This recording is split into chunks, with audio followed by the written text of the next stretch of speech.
Welcome to the stream. So now we're going to talk to BigTech about gaslighting.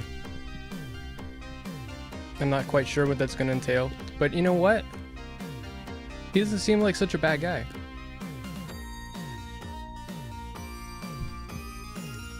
He's going to be calling me in a little bit. And just get that link up in my Discord while I have time.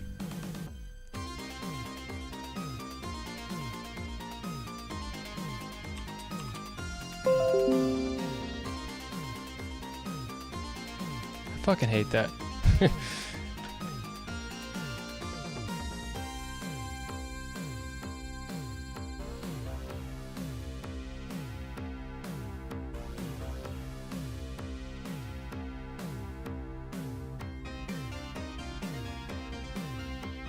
Floggers.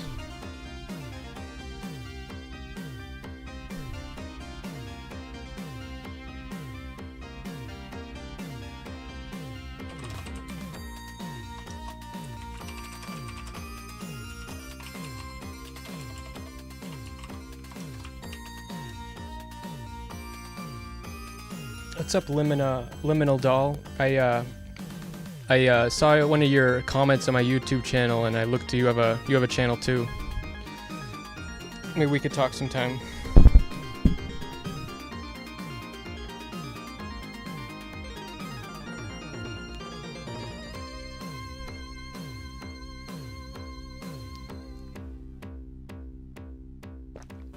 You mentioned that porn is you agreed with me that it's like hard to find porn that's like interesting or like you can connect with like as a person. I think.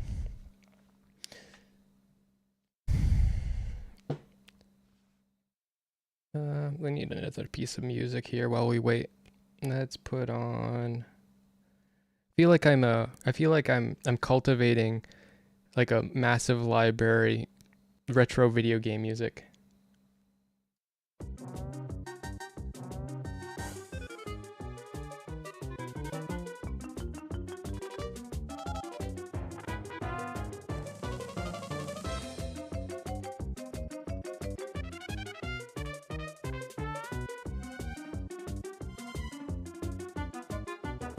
Yeah, let's talk sometime. That sounds pretty cool.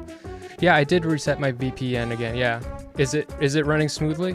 I noticed I have to reset my VPN right before stream to ensure that it's smooth. Like I guess you can have a stale VPN.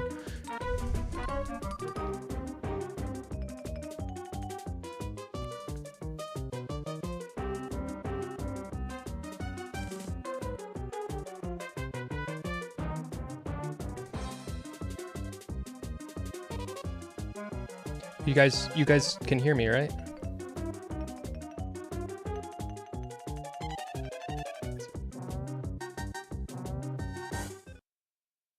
Okay. Okay. All right. Got him. I think I want to check if my mic is on the. It's not. Hold on. Let me fix my mic.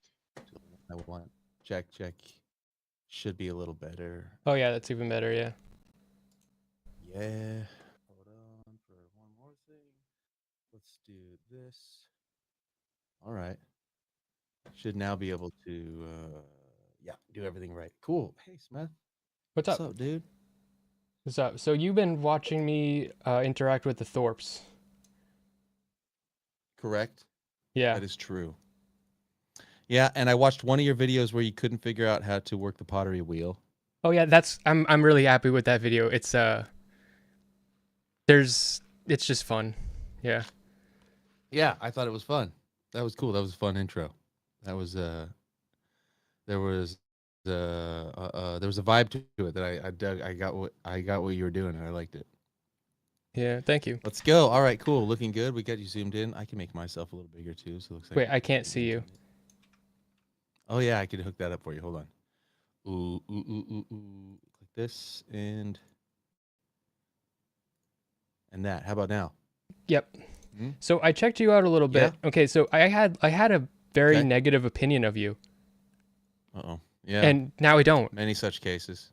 Oh, let's go.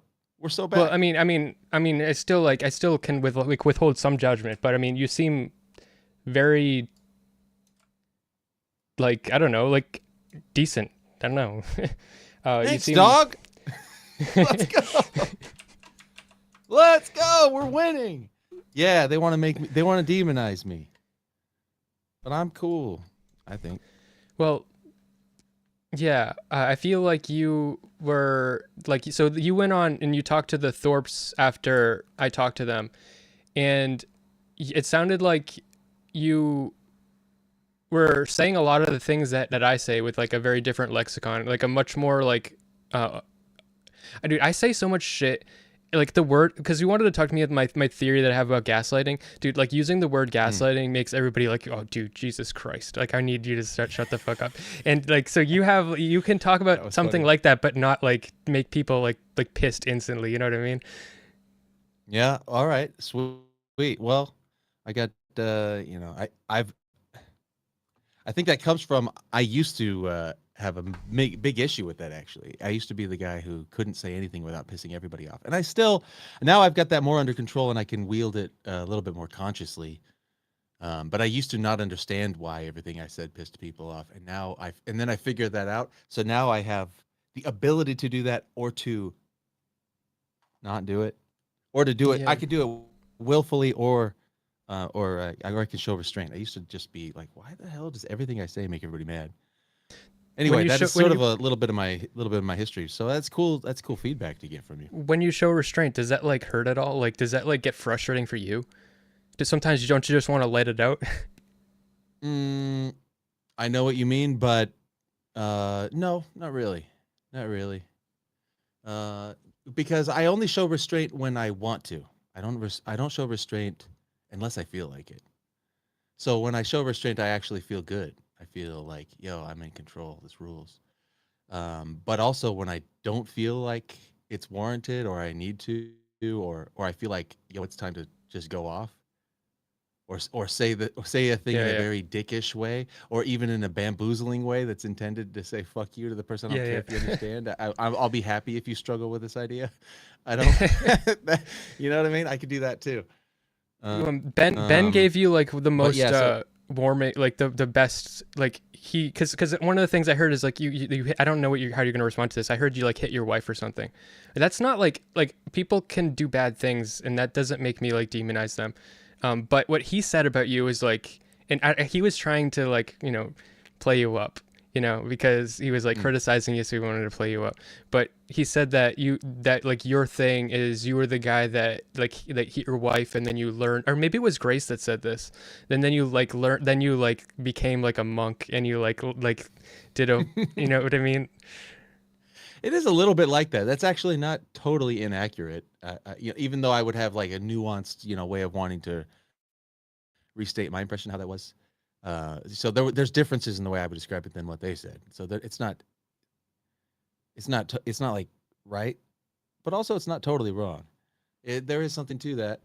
But you kind of almost would have to like live it, or really like hang in there to understand what I'm saying about it, to understand like why it worked out that way for me. It's not as straightforward as they put it, but I didn't just like what do I mean by that? Like, well, what you said is right. There was an incident, right? So I did catch a domestic violence misdemeanor. And the reason was, and long story short, better part of 10 years ago, I was going through a messy divorce, and we were swapping the kids back and forth. We'd already been broke up for quite a long time, like 2 years.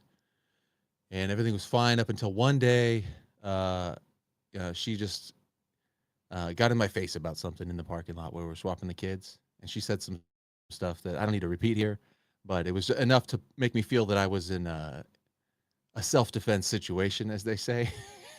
And I don't mean to make light of it, but I ended up grabbing her and telling her to shut the fuck up, because what she was saying was really hurting me and upsetting me, and I don't mean to like complain about it, but I mean like it was more than I wanted to tolerate. And really, and there's not actually a good excuse for it. Looking back, I really was overreacting, and it was sort of like catching me. It triggered me. It was very triggering to me. It's Yeah. sort of threatening. She said something to me about like, if you want to see my kids again, She said that Yeah, I to can see me, how that her would dad, freak you the the fuck out. dad. Yeah. So I felt like she was threatening to take the kids away, and I'd never heard anything like that from her. And the fact that she would say that, not only was it highly offensive, it was surprising and shocking and also scary. And that was like she crossed a line right there. Like, you don't fucking say that to me, bitch, was kind of like the way I felt. But it was obviously an overreaction. But in the moment, it was very heated.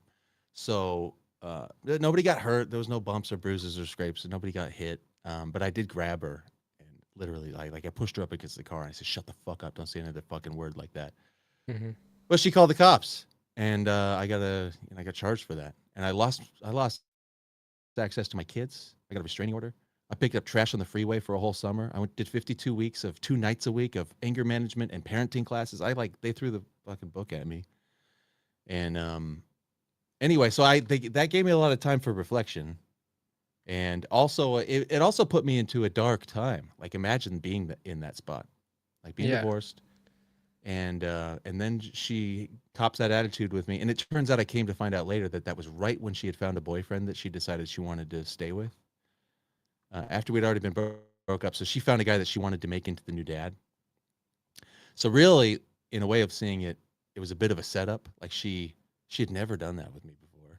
And all of a sudden she changed the tune, and she essentially provoked a situation that she could use against me. And not to put the blame on her for it, I'm saying, but I fell into it, is what I'm saying. Yeah, So, she did something wrong, and then you did something wrong. yep, right. Yeah, so but it was all bad. But fortunately, it's a long time ago. Nobody got hurt, and everything's a whole lot better now. And but through that time, restraining order, didn't get no custody, like no contact. I couldn't even. My son and I were very close. He was the oldest one. My daughter was still somewhat of a baby, and she was affectionate with me and stuff, but she was still like a toddler. She didn't really know me. It's kind of like before the age where you really have like long-term memories and stuff. So she didn't really know me on a personal level, but my son was like very connected to me. He went through a time of like withdrawal. He had to go to like counseling and stuff. He missed his dad a ton, and I knew that it was rough for him, and I couldn't be with him, and I went through a bit of a personal crisis at that time, like a crisis of like, what the fuck is. It was a level of suffering that I hadn't endured yet. I'd never been that low, never felt that dark of a place, and it was in my early 30s, and I was divorced, and I had given her everything we had, so I was like starting from broke. And now I had no custody of the kids. I'm picking up trash on the side of the fucking freeway wearing an orange vest, carrying a trash bag, riding in a van with a bunch of Mexicans who were like, I don't know, like drug dealers and thieves or something. I don't know what their deal was, some level of criminality. And we're all going out to the side of the freeway in the middle of the summer, and I'm picking up trash in the dust, and the cars are flying by, and the sun's beating down, and I'm like, really? What in the fuck? And I felt like really down. Yeah. And I can't but what imagine it that, because like I'm sorry like, but like Yeah, go ahead. for me, like I can imagine having like great loss, but with having kids, it's like you have great loss, but you also can't move on. You can't just be like Ah, cut your losses, like you still have the no. kids. Yeah. Well, think about this. One of the things that hit me really hard was, so my daughter's third birthday. And my daughter looks like a fucking Disney princess. She's just like a perfect little child in my eyes. And she looks just like me and her mother. And she's got blonde hair and blue eyes. And I see pictures of her on Facebook, and I can't contact her. I can't be with her. And I see pictures of the birthday parties: third birthday, fourth birthday, fifth birthday, 3 in a row. I can't know my daughter. And I'm watching these moments in time slip by that I can't be a part of. And I'm like a prisoner. And really, in a way, to me, it was like a death. It was like that 3-year-old version of her is gone, and I'll never get to know her. In a way, it's dead she's dead to me in time. Like, not the person, but like that year of her life came and went, and it's gone, and I can never get it back. And then another one, and then another one. So I had to, like, I'm describing to you something that I went through, and it was very, very painful and sad. Like, I felt deep sadness and sorrow Do you have and resentment? pain. What, toward her, toward my wife? Yeah. Well, like or Uh, maybe towards like I women did. or something. I definitely did, a lot. There was a time when sometimes I would cope and I would soothe myself by thinking about a long distant future when I would be able to get revenge. This is all right. You know what? Someday. There were Yeah. moments. It's like it's pathetic and embarrassing to say it, but there were times. And, we're talking like 5 or 6 years ago. I remember some nights where it was so painful. I'm just grasping for something to get through the night. Or get through the.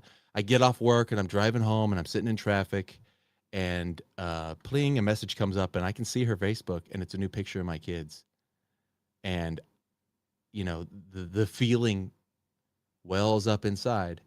And what I'm going to sit there and bawl and cry, it's easier to turn it into anger and Yeah. and rage and frustration and stuff like that. I felt that. So I went through a time when I would imagine. I would do like scenarios. I would see scenarios playing out in the future, the ways that I could somehow, in ways that are not illegal, but they're horrible, like pranks. Oh, that's even like more the way, horrible. That's even like more ways of horrible. just like, how could I just spend the rest of my life ruining her fucking life and make her feel the way I feel right now? Like thoughts like Yeah, that. It's yeah. crazy. So Yeah, how do you know what I how mean? do you how do you like what are you holding on to now? Like, are you still having those thoughts? Like, what is? No, you know what? What would it be? Because that's like, maybe there's someone listening that's Well, like been in their shoes and they want to know, like, how do I grow? How do I fucking move on from that? well, I mean, I could say do all the things I did, but I don't really know. Well, tell you what, like I've shared this on stream before. There was definitely a turning point. Um, it was it was in the toward the end of the second year of the restraining order time. So there was three years I didn't get to see my kids. It's the end of the second year, beginning of the third year. So a year before I was back in contact with my son, and it was actually I had come across. Let's just say it this way: I was in the middle of a trip, okay, and I hadn't done any psychedelics for quite some time, and serendipitously or whatever, synchronistically, I'd come across a really good batch of a really good dose, and the stars aligned or whatever. And I was like, you know what, I'm going to do sort of like a ceremony here. I'm gonna revisit that space to like remember what I've forgotten or whatever. Because you know how it is. I don't know if you've ever been in a. Have you ever done? I'm just assuming, but have you done One time psychedelics or anything? I've done like slightly more than a microdose of mushrooms, but it wasn't very strong. It was strong enough to make Oh, me okay. freak out when my friends went to the bathroom, and I didn't know where anybody was. But like that was Okay. All right. Well, you just have to imagine what I'm talking about because you don't really know. But yeah. so I've I sort of initiated myself on that stuff like 15 years ago or whatever. But the thing is that when you have like a breakthrough experience where you really kind of like shed your identity and you go into the other space, like whatever the hell that is. There's an experience you can have that's really remarkable and significant, but it sort of like fades. When you come back, you lose it. You Actually, I reintegrate did back into your salvia. regular form. I did Okay. salvia. But I Yeah. hear that's very different, and it was scary. Yeah. I became one Yeah, with I the think it is carpet. very different. I went into the carpet world. Yeah. Yeah. Yeah. That's funny. Yeah, there's ways of it being kind of like that. But anyway, the thing is the problem with it is it's sort of like it's like imagine if you have a cure for your ailment, but it only lasts a week.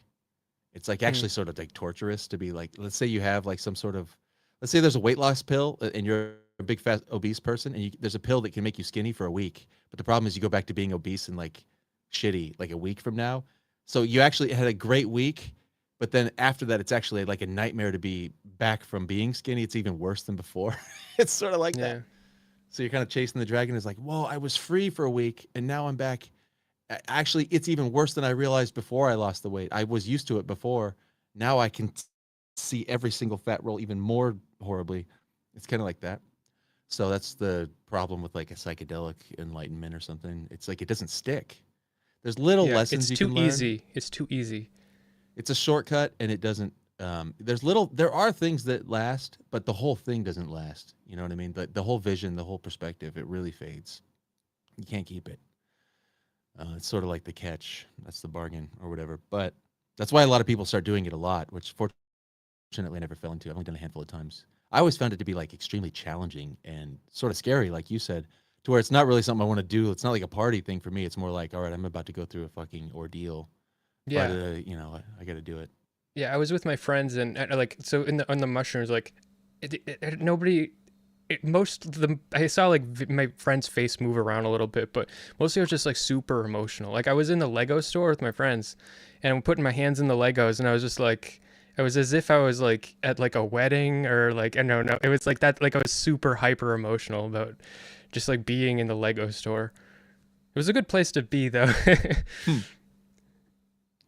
They have Why these was I like saying that? Oh yeah, I was going to tell you. So there was actually, I mean, this isn't the only thing, but if I was going to point to a specific turning point for me, in a realization I had that like changed it all for me. That's kind of the question you asked. There's a lot to it. I've been on a path, you know, and a pilgrimage toward whatever spot I'm at or whatever with things. so And what is your thing there's stops now? along the way. What is your like instead So of let me tell you the feeling thing. instead of Let me wanting tell you. revenge, what do you focus on? Okay, I wanted the reason I brought up the psychedelics. I'm not saying that that's some sort of cure. I'm just want to tell you a lesson I learned on the last trip that I had, which was several Okay. years ago. So it showed me something. It was crazy, and it really changed me. And it's something that really did stick with me. And it was like this, and I shared this on stream before. But really, long story short, it actually it offered to me that I could die in that trip. It was like if you're having too much pain and you don't actually want to. Oh, Yeah, I am. I'm on YouTube. I'm not streaming to Twitch. okay. I heard that. Actually, I didn't hear this. I figured you might be because I know you're on Cozy, right? So I figured you might be I'm banned not on. on Cozy. I've been kicked off Cozy. And I've never been on Twitch, so I don't think I'm banned from there. Oh, okay, whatever. Anyway, I hate But that I will you. keep it YouTube. I will keep it YouTube sensitive. Sure. I hate that you learned that on drugs. But I mean, not for you, not for you, but like for my stream, like I just like, Oh, but why are like you anti? Are you anti or what? I'm not. I mean, so Because I am. I actually am. I tell people don't do psychedelics. Hey, it's not for you. yeah, it's not a good It's idea. not something I advocate. When people say that it makes you like, so I've Sounds heard people say hypocritical, that it makes you smarter to do LSD because oh, you get new connections in your brain. Like you weren't supposed to fucking have those connections. You know, you know what I mean? Like the new pathway. Like you could that's chaos. It could be good, but it's Look, the way I look at it is like I think it's fucking cool to be an astronaut, but there's also that guy that strapped himself to a rocket in the desert to go see if the Earth was flat, and now he's dead. So yeah. don't It's strap like, yourself to a rocket. If you're an astronaut, you're an astronaut, and if you're not, you're fucking not. So don't fuck around with drugs. Know what you're doing would be what I'm saying. Don't play with it. It's not a toy.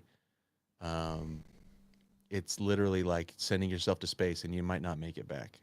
I think it's more dangerous to try to use drugs to solve a problem than it is to use them for fun. Um, I don't know about that. I don't know. I think the fun way. I don't know. I don't know.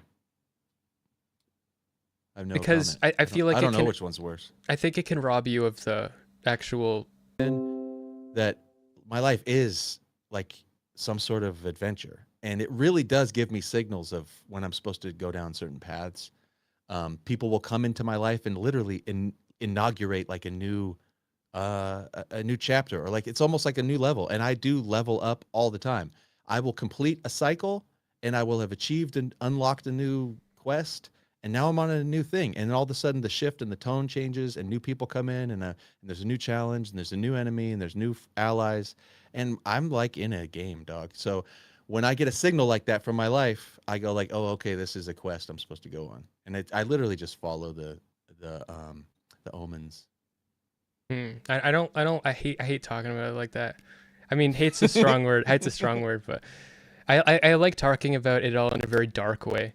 But I mean, a lot of people don't like it when I talk about it like that.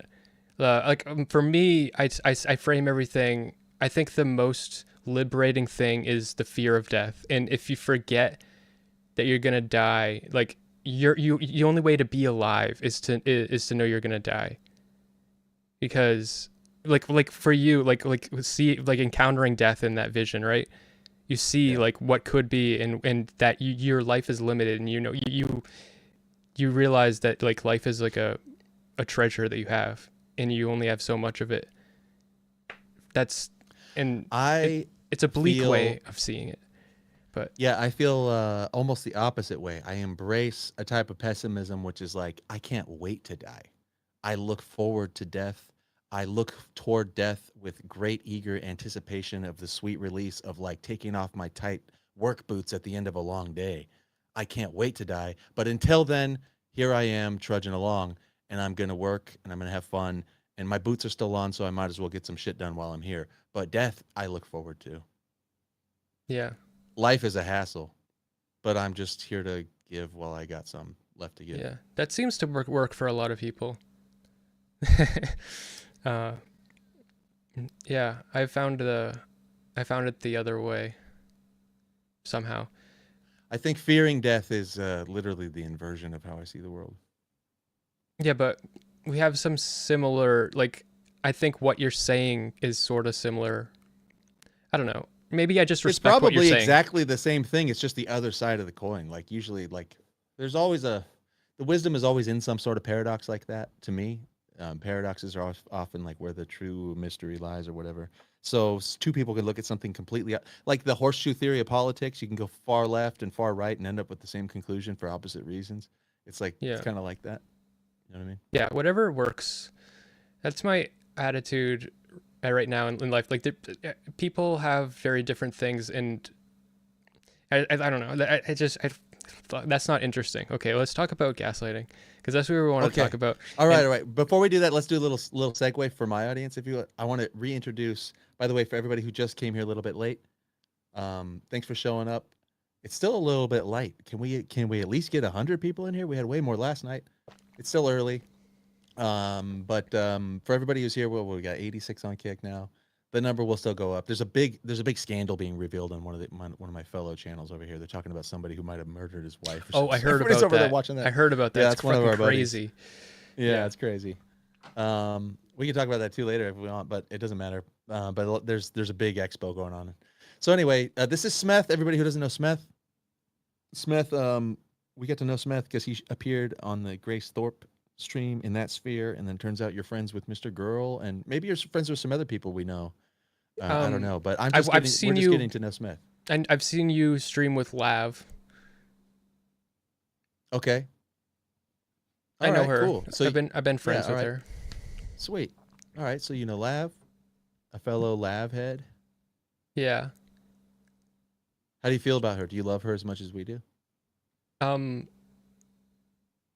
definitely don't hate her. I had like a fight with her. I haven't been like talking to her, but like I like her. She's very chaotically honest. I think like people say that she's dishonest, but no, she's actually just like a like chaotic person and honest. That's how I see it.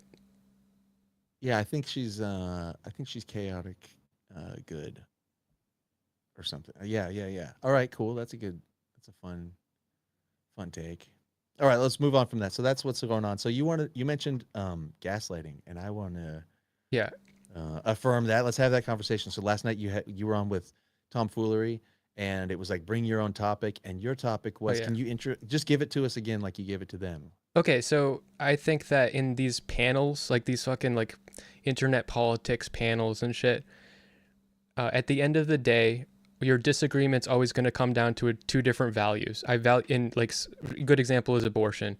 So one person values the life of the child, and one person values the life of the mother. And those people just completely see it very different because they are valuing different things. And at the end of the day, you can't, like, once you understand and agree on the facts, it's like you can't fight someone out of their values. Like you can't, there's no moving there. And once you keep fighting and you're trying to tell someone that what they feel about it is wrong, now you're just gaslighting them because they just feel that way. And you don't have to, they just think that like I've been on both sides of the abortion thing. I used to think that like I fuck the kid because I would just like have cognitive dissonance. I would just forget about the baby. Like that's not a human. It's not a human, guys, because I cared so much about the mom. And then I started realizing, actually it is a human and it is murder. And I can understand you just feel different. It's not a rational thing.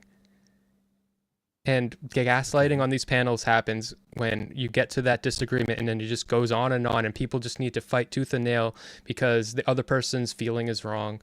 And you can't, that's just confusing. It's just, I think that when you're telling somebody that their feelings are wrong, that's what gaslighting is. And I know that gaslighting is super obnoxious, and that's kind of why I use that on the panel, because I knew it would get people riled up, but it's true. Okay, I have several questions about that. So I want to like unpack that, as they say. I see Lady Desiree, a fellow Kick streamer, is in the chat, and she says what many of the people were saying last night. I agree, it's a fight you can't win, but I don't know how that's gaslighting. So how did you come to this idea that equates to gaslighting? Because if you understand this is how someone, actually, I think that the thing that makes it maybe a little bit different is I feel like people don't understand that it's just someone, you feel this way. And people don't that's invisible. Your feelings become, the other person's feelings become invisible to you when you're in that position sometimes, especially on those panels. Because on the panels, it's so unpersonal. You're speaking to the audience way more than you're speaking to the other people. And you're fighting for space. And so it's very, non-human. And when you are ignoring the fact that what they're saying is irrational and they just feel that way, and you keep fighting, then you're just like, the effect it has on them is to gaslight them. And I've seen so on a panel, like if it's just two people arguing this point, it's not that big a deal. But when it's like one person on the panel, it has one position and everybody is collapsing on them.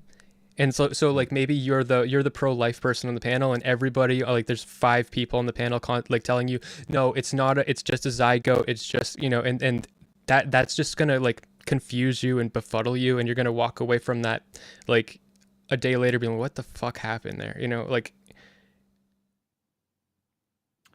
Okay, so I want to put a pin in the definition of gaslighting and come back to that. Sure, I have it up. Because you okay, you want to? Yeah, let's do that before we leave it. Then give us, what's the definition then? Because I don't think it's as important to quibble over the semantic definition or whatever. I want to actually get to the root of what you're saying, which is something about like the basis of the way we feel and its relation to values. Yeah, okay, so gaslighting is a form of psychological manipulation in which the abuser attempts to sow self-doubt and confusion in their victim's mind. Typically, gaslighters are seeking to gain power and control over the other person by distorting reality and forcing them to question their own judgment and intuition. And so, with like the example of abortion, like it is literally nothing but your judgment and intuition at the end of the day.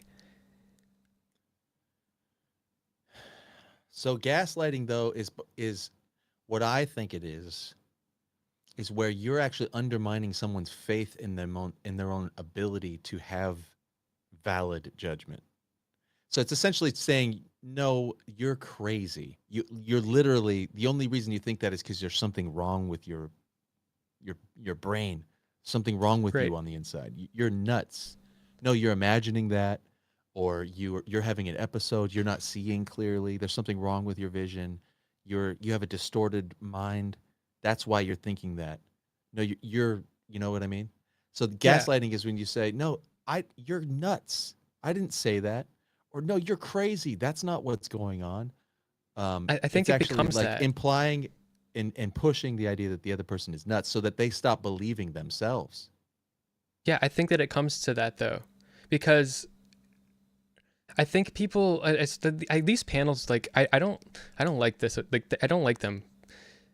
They suck. Okay, but they eventually, when you are at the bedrock of the fucking like disagreement, and you are telling like somebody that if I'm telling you you're wrong for being pro-life, and that like you just don't understand, but you do understand, and I think that you're older than me, and the older I get, the easier it gets.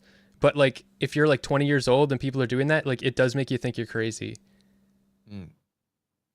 That's a good point. You could say Yeah, it can be. It can have that. It can sow self doubt in the other person by your. So here's the way that I see them doing it is it's frame control. There's like such a dominant frame control, a grasping for control of the frame in these debates and arguments.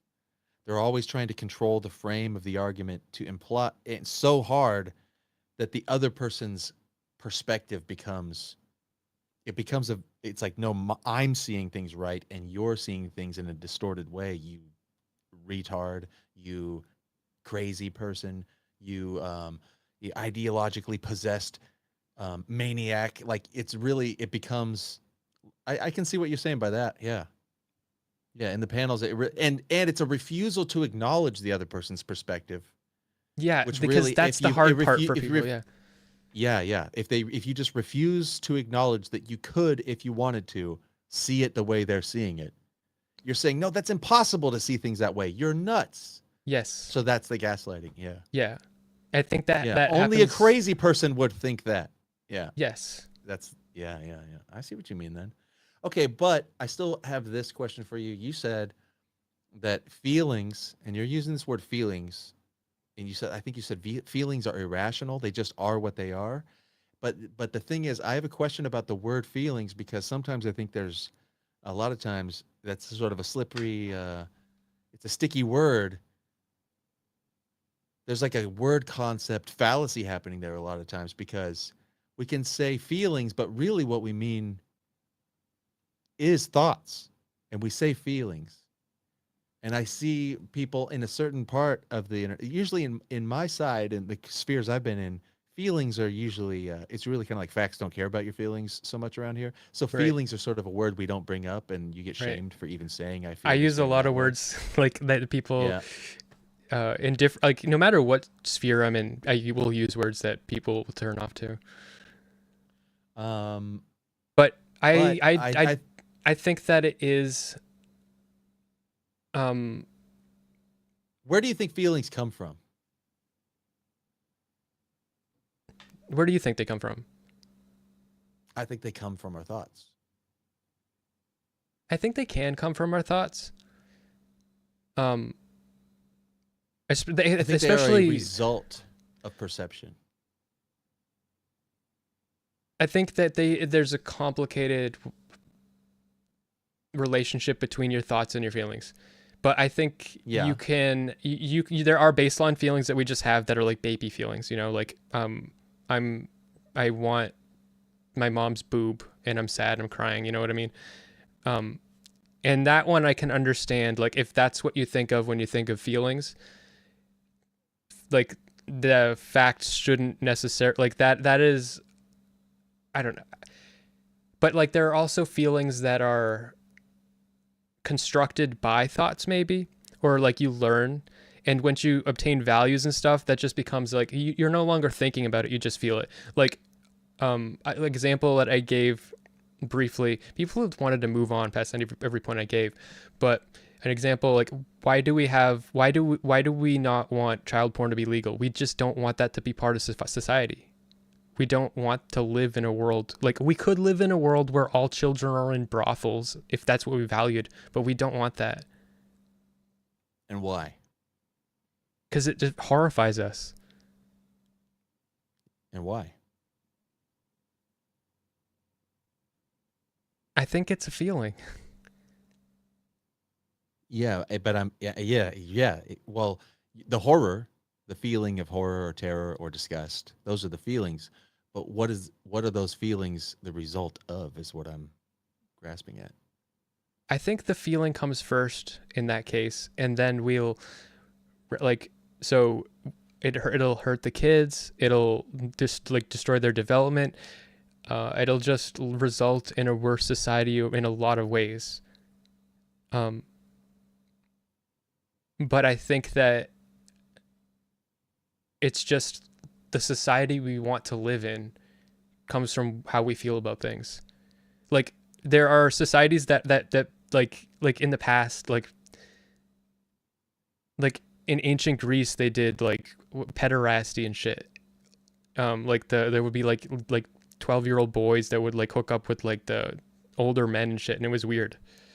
and that's just what they wanted. And and it's like, I don't, they they they had like a totally, they thought that was like rational. They prided themselves on rationality, but for me and for you, I'm They assuming, thought, they thought differently about it, and therefore they felt differently about it.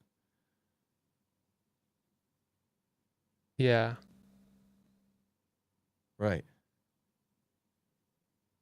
I So do think that, that's what I think we could make the case for if we tried, which is that as in the pre-thinking, so there are unconscious thoughts, as in being a baby, and so you're not conscious of the thought that I want titty or I'm uncomfortable and I want to be soothed. So then the feeling arises of frustration or anger or sadness, and then there's the crying, which is the action that comes from the thought and the feeling. But then once then we arise into consciousness, we develop consciousness of our ideas, and then those things become linguistic in our minds, and we can actually verbalize and all that stuff. Then we become thinking creatures. Then we become then so values are an extrapolation that comes then after that. So the things we value, like, do animals have values, or do animals just have instincts? So animals have instinctive feelings, but men have principled and valued in feelings. And values and principles are associated with constructs of the mind. And then things that violate that construct irritate or alarm or upset or disgust us, and then we have feelings. So, but it's the mental construct, which I would call a thought, that is now being, there's a cognitive dissonance that takes place when I see two men making out or something, and I recoil because I have a construct in my mind that that's wrong, or that's unnatural, or that's perverted, or that's dangerous, or that's creepy, or that's a judgment, that's a concept, that's a perspective filter that I have in my mind. And then the feeling of disgust or hatred or anger or revulsion or whatever, that arises from the mental construct, which I would call thought. So I sure. think thoughts are more adjustable. So, and I think that feelings can be changed, like you even experienced when you had a new thought about abortion, you now feel differently about it. Sure. But yeah, absolutely. But you acknowledge, okay, but I feel like that can smuggle in something that, like, I'm willing to just like accept that, but I think that can smuggle in something I'm not willing to accept. I think that Okay. um like there are people that, like, hearing you say, and like hearing you, like, so like I'm conscious of this because I'm streaming and shit, hearing you say that like gay people freak you out, and then there are people that, oh, hearing someone say gay people freak me out, that freaks me out. And Yeah. so they have a construct that, and do you think one is more rational than the other?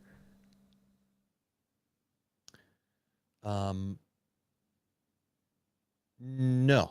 I I think don't they're know. equal. Actually, I don't know. I don't know. I, Yeah, I think I they're don't think it's equal. irrational. I think men are. I mean, I think we have different capacities for rationality, but I think our underlying principle is rational, and even like an insane, like maniac, has they can rationalize what they're doing. Um, you know what I mean? And we would call it that's irrational action, unless they're just unless they're like, unless some people are straight up malfunctioning. You know, they're misinterpreting, Yeah. sounds for smells or something, or they're interpreting, their perceivers are their receivers and perceiving mechanism is twisted, and then maybe we can get to like, all right, we have an irrational actor here, um, like colorblindness or something, on a psychic, on the level of the psyche. We could say, all right, well, there's a miscalculation happening because the data is being misperceived. But I think, people on both sides of the spectrum, like, I don't know, the blue-haired lesbian who hates Trump, and the high and tight faded haircut, hail Trump guy on both sides. I think they're both being rational, but they're just both operating on a different set of like parameters that they are essentially programmed themselves with. Okay, when I say feelings, in my blue-haired like lexicon, because I mean I went to art school. Okay. So that's baked into me, okay? When I say feelings, I mean those parameters, because those parameters are like the bedrock of the other things. Those are the foundation you build your other shit on. So then the question becomes, what is it about us? And someone brought up the word drives. What is it that drives one person to latch on? So how does that chip get placed in the computer, in the meat computer of the mind that says Trump bad, or the chip that says Trump good? Who put that chip there, and what was the mechanism by which the person, accepted or latched on to that set of parameters? Are they even in control of that? You might be saying that Probably that's not. something that's sort of like, when you invalidate their frame, you're calling them crazy, but that is their frame. And it's like, and it is a valid, rational frame. You just disagree strongly with their acceptance of it. Yes. Yeah, I see what you mean. Yeah. So in the popular vernacular of the streaming world with the panels and stuff, all we're doing is this person has this chip in their brain, this person has the other counter chip, and they're both going to yell at each other and disagree about the validity of each chip. My chip's better than your chip. Pretending their chip doesn't even exist, Yeah, exactly. Yours, literally Satan put that chip in your mind, or your chip. Or you're malfunctioning. You're like colorblind. Or you're lying, or you're crazy. Yeah, exactly. You're just a malfunctioning bot. I'm the bot who sees the world clearly. Yeah. Yeah. Yeah, I agree with you. It is a lot of that. Yeah, I know we're NPC meming, but I mean, that's why the meme is what it is, and they use it on both sides.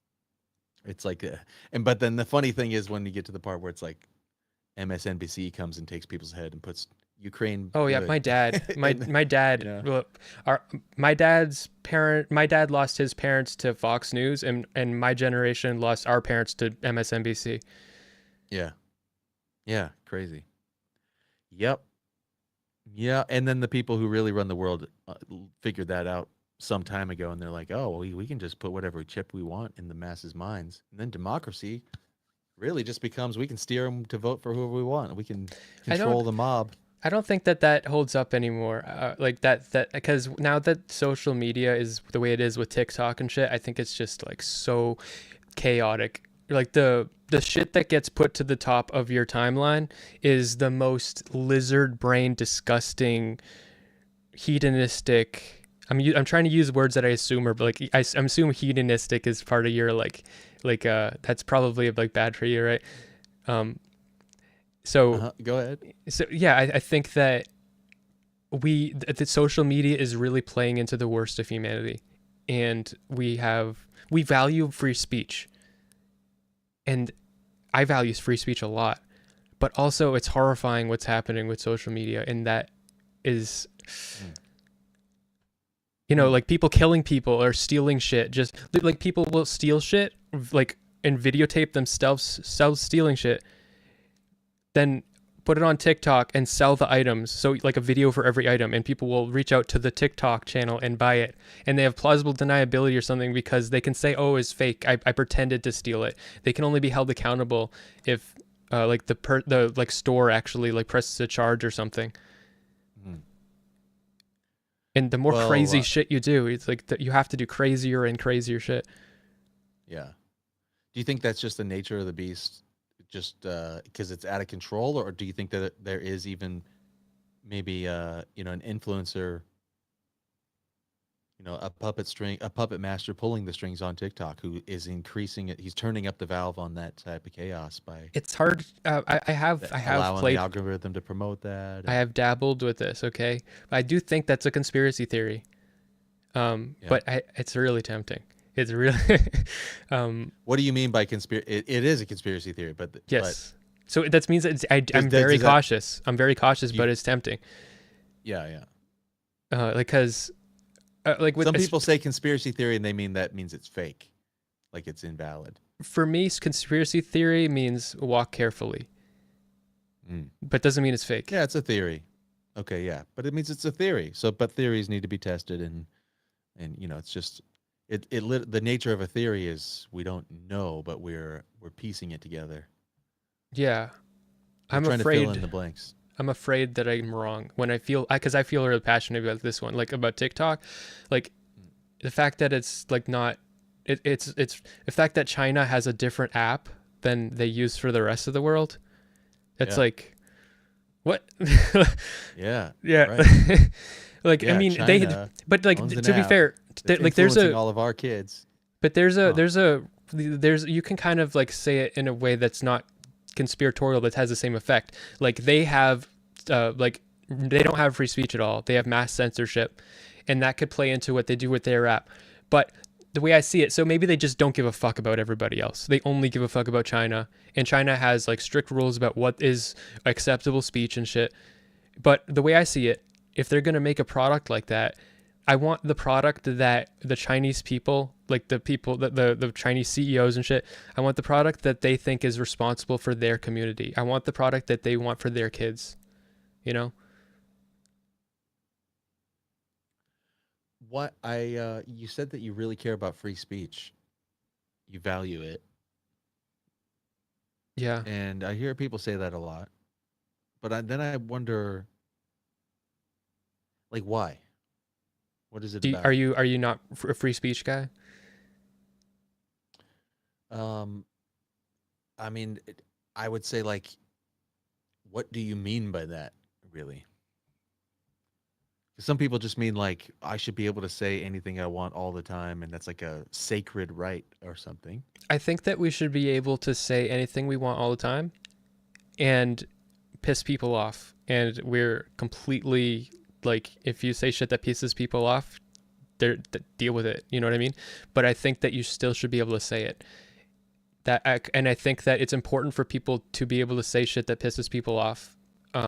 Like that is important for democracy. Doesn't mean like you're free from consequences though. But I think that like deplatforming shit, I think if instead of deplatforming people on YouTube, would they should just demonetize people? Because the reason they're deplatforming is because of branding and advertisers and shit. Just get rid of their, just demonetize them. Let them still have, because it's become, I know that like it's a private company and I understand that like, but I just think that these like YouTube is ubiquitous. It's the video place. It's where you put videos when you make videos. And I feel like I know it's like weird and like it's cringy as fuck, but like I think that we should be able to have that as like a right to like, if you don't have access to social media, you don't have a voice at all.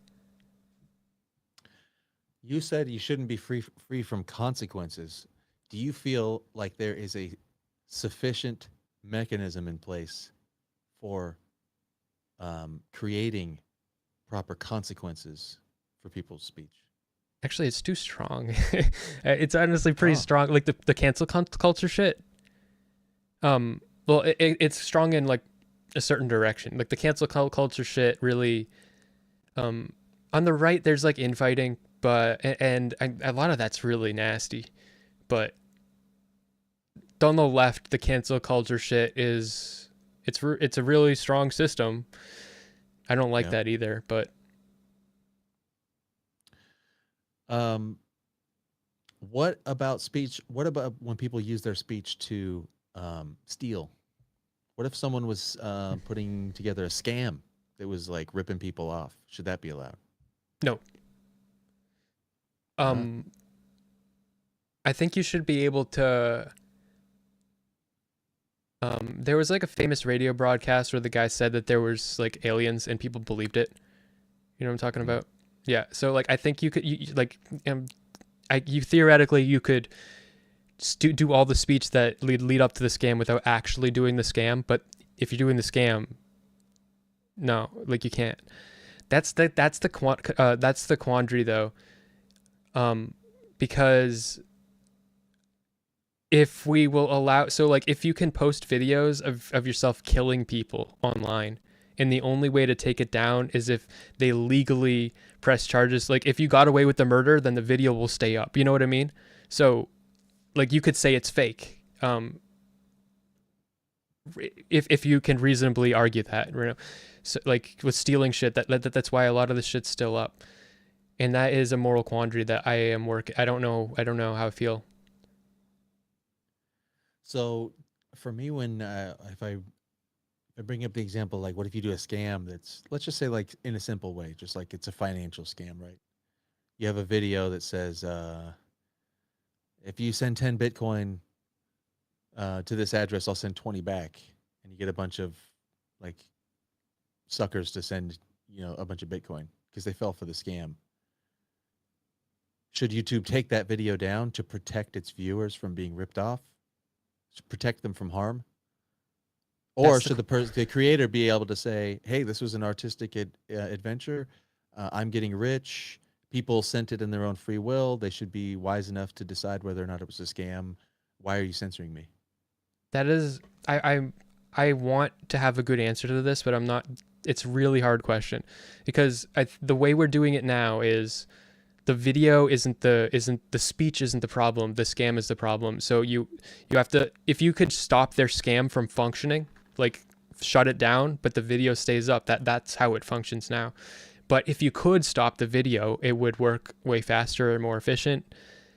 But also, I think that might have some repercussions.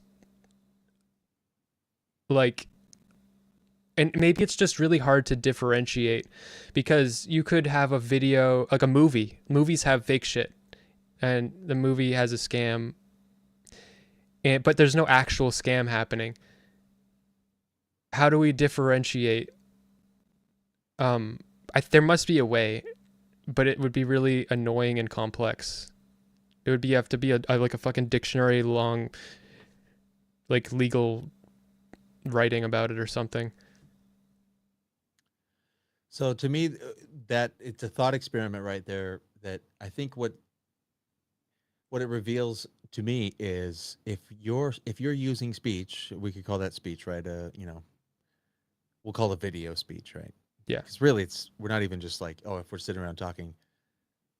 A little bit back, the concept of free speech in America, the idea, the reason it's written into the Constitution, into the amendments and all that, is it's to keep people from being suppressed in voicing their criticism of like the government. Mm-hmm. It's really for that. It's just so that we don't have a tyrannical system that can get away with anything without even being criticized. So it's like, no, people should be able to speak up against authoritarian action. So it's really being able to speak to the power structure and tell the truth as seen about it and voice your opinion, and everybody can have this conversation. This is a protected right. We get to talk about what we think the government is doing because we all are property owners here, and we are all entitled to have an opinion about how things are going. And if you try to shut us up, that's literally a protected right. I get to have a say. You could fight against the cancel culture mob too. And the way it functions now, like they'll, like, if you poke too many sticks in someone, they're like they'll report you and take you down and shit. So the thing is, though, but the Second Amendment, it's like it's not to protect people it's like that means you have the freedom to lie, or the freedom to use your speech to like tempt people into harm, tempt people into being harmed financially or physically or spiritually or psychically or psychologically. What if the way you're using your speech is actually inflicting harm on everybody around you?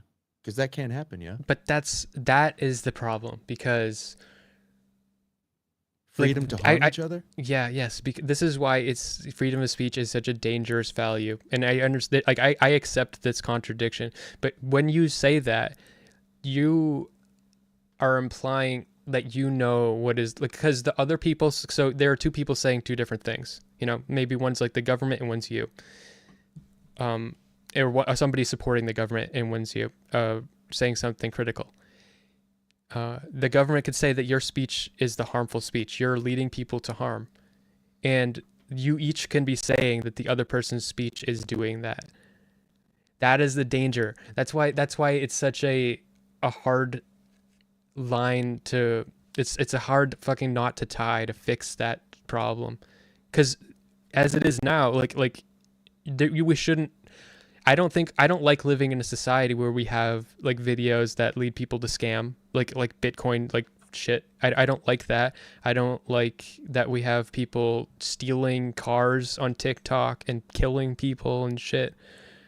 Um, I just I don't like that we have televangelists saying, "Send in $5,000 right now as a faith donation, and you will be healed. I trust that God will heal you if you send me $5,000 right now. Reach into your wallet and write that check right now, my brothers and sisters." It says in verse blah blah blah. I don't like that that's going on. What do you think about that speech?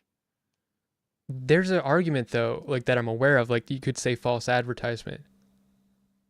Because like you could And give them the what's money, you give them money and nothing changes. and so what's the enforcement mechanism that you can now employ to get just to rectify the situation after you've been scammed? You're gonna have to go to fucking civil court Right. and yeah. So to me, I think it literally is just a technology issue, but we don't have the legal infrastructure.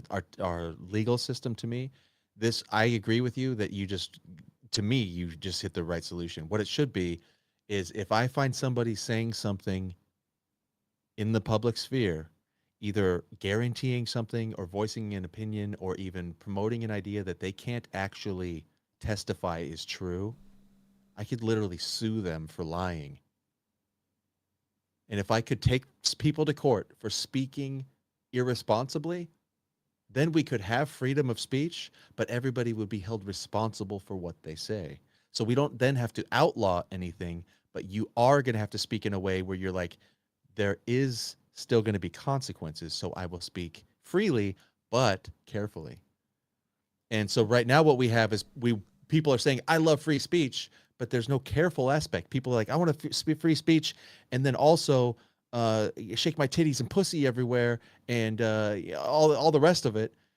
And I'm not responsible for how that affects your kids. It's like, yeah, you are, bitch. You are, and I will take you to court.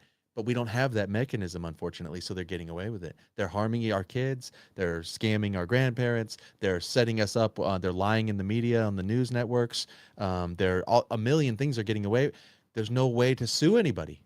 I think that the problem of kids seeing the tits, that's the I put that responsibility on the social media companies, not on the individuals that are just like horny, desperate, slutty people. I think it's the company. Like if your kid is seeing like porn on TikTok and shit, like that's on TikTok in my opinion. But I think that your solution is good. I think maybe AI can do that. Yeah, Maybe we can. me too, Yeah, actually. I yeah, think that the problem is I think that we're sort of suffering under an antiquated technology, which is like I'm going to hire an attorney and go to court and literally yeah. write on paper and make my case and speak to a judge who is a human being who can only see a certain amount of cases per year, and he's got an agenda and he's got all sorts, and there's lobbying interests and there's governmental issues. Not I everyone knows think how to do only it. right. I think only a system that's somehow beyond corruption, like beyond the level of human corruption, something that could be a very pure arbiter for the truth in a way, something that has the ability to perceive true from untrue data, really, just like one for yes, zero, like ones and zeros. Was this spoken in such a way that makes the speaker culpable for the harm that was done, or was he did he use the proper disclaimers? Did he acknowledge that he's not sure what he knows he's talking about? You know what I mean? Yeah, I think there is a potential for that in the future, but right now we're just sort of like stuck in the wilderness of the law. the proper disclaimers is an important caveat for me because I felt before you said that, I felt like you're falling into the rock music made my kids kill, like, or blaming Columbine on Marilyn Manson, that kind of thing. Right. Yeah. Yeah. Well, yeah, you'd have to be able to make a case for it, but the thing is, what we're dealing with is like the snowball has rolled way far down the hill. But if we had it earlier, it's always like just like with a cancer, it's like if you catch it early, it's way more preventable. And so when somebody's out there sowing discord into the public sphere, they're doing things that are harmful, they are degrading, they are undermining, they are really sort of like toxic. If they're sowing toxicity into the atmosphere around us, if they're littering, it's better if you catch it early and stop it, and you have a punitive justice I don't agree. program that can like tidy things up immediately. You don't wait till it's a fucking toxic landfill. Well, I think that you're I think living we in. should be able to be toxic. Why? I think that I believe that the repercussions for being toxic is getting toxicity. So you're toxic online, like everybody fucking hates you. You know, like you build a toxic community, like that sucks. Your life sucks. Like if you're a streamer and you have like a community that like hates you, that sucks. And if you are like nasty to a bunch of people and they're like you get all this hate like thrown at you, I think that it's true that toxicity does like spread, but I don't think there should be a law against toxicity,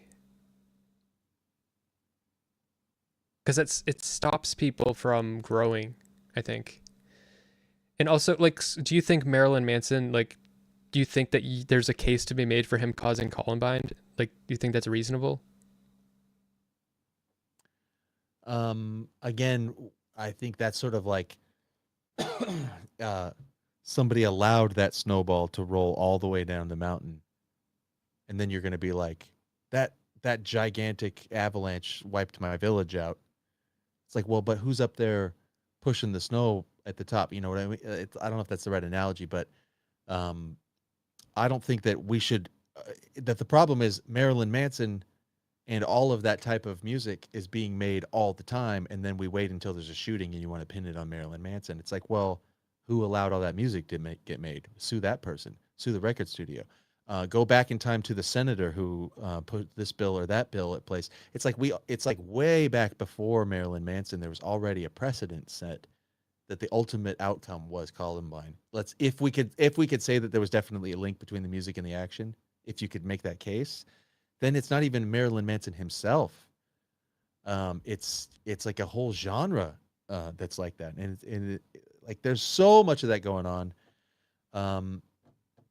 I don't think you can say it's just Marilyn Manson would have to like pay the fine or something, because he was just doing something that was permissible. It was permissible. I mean, the record company published it.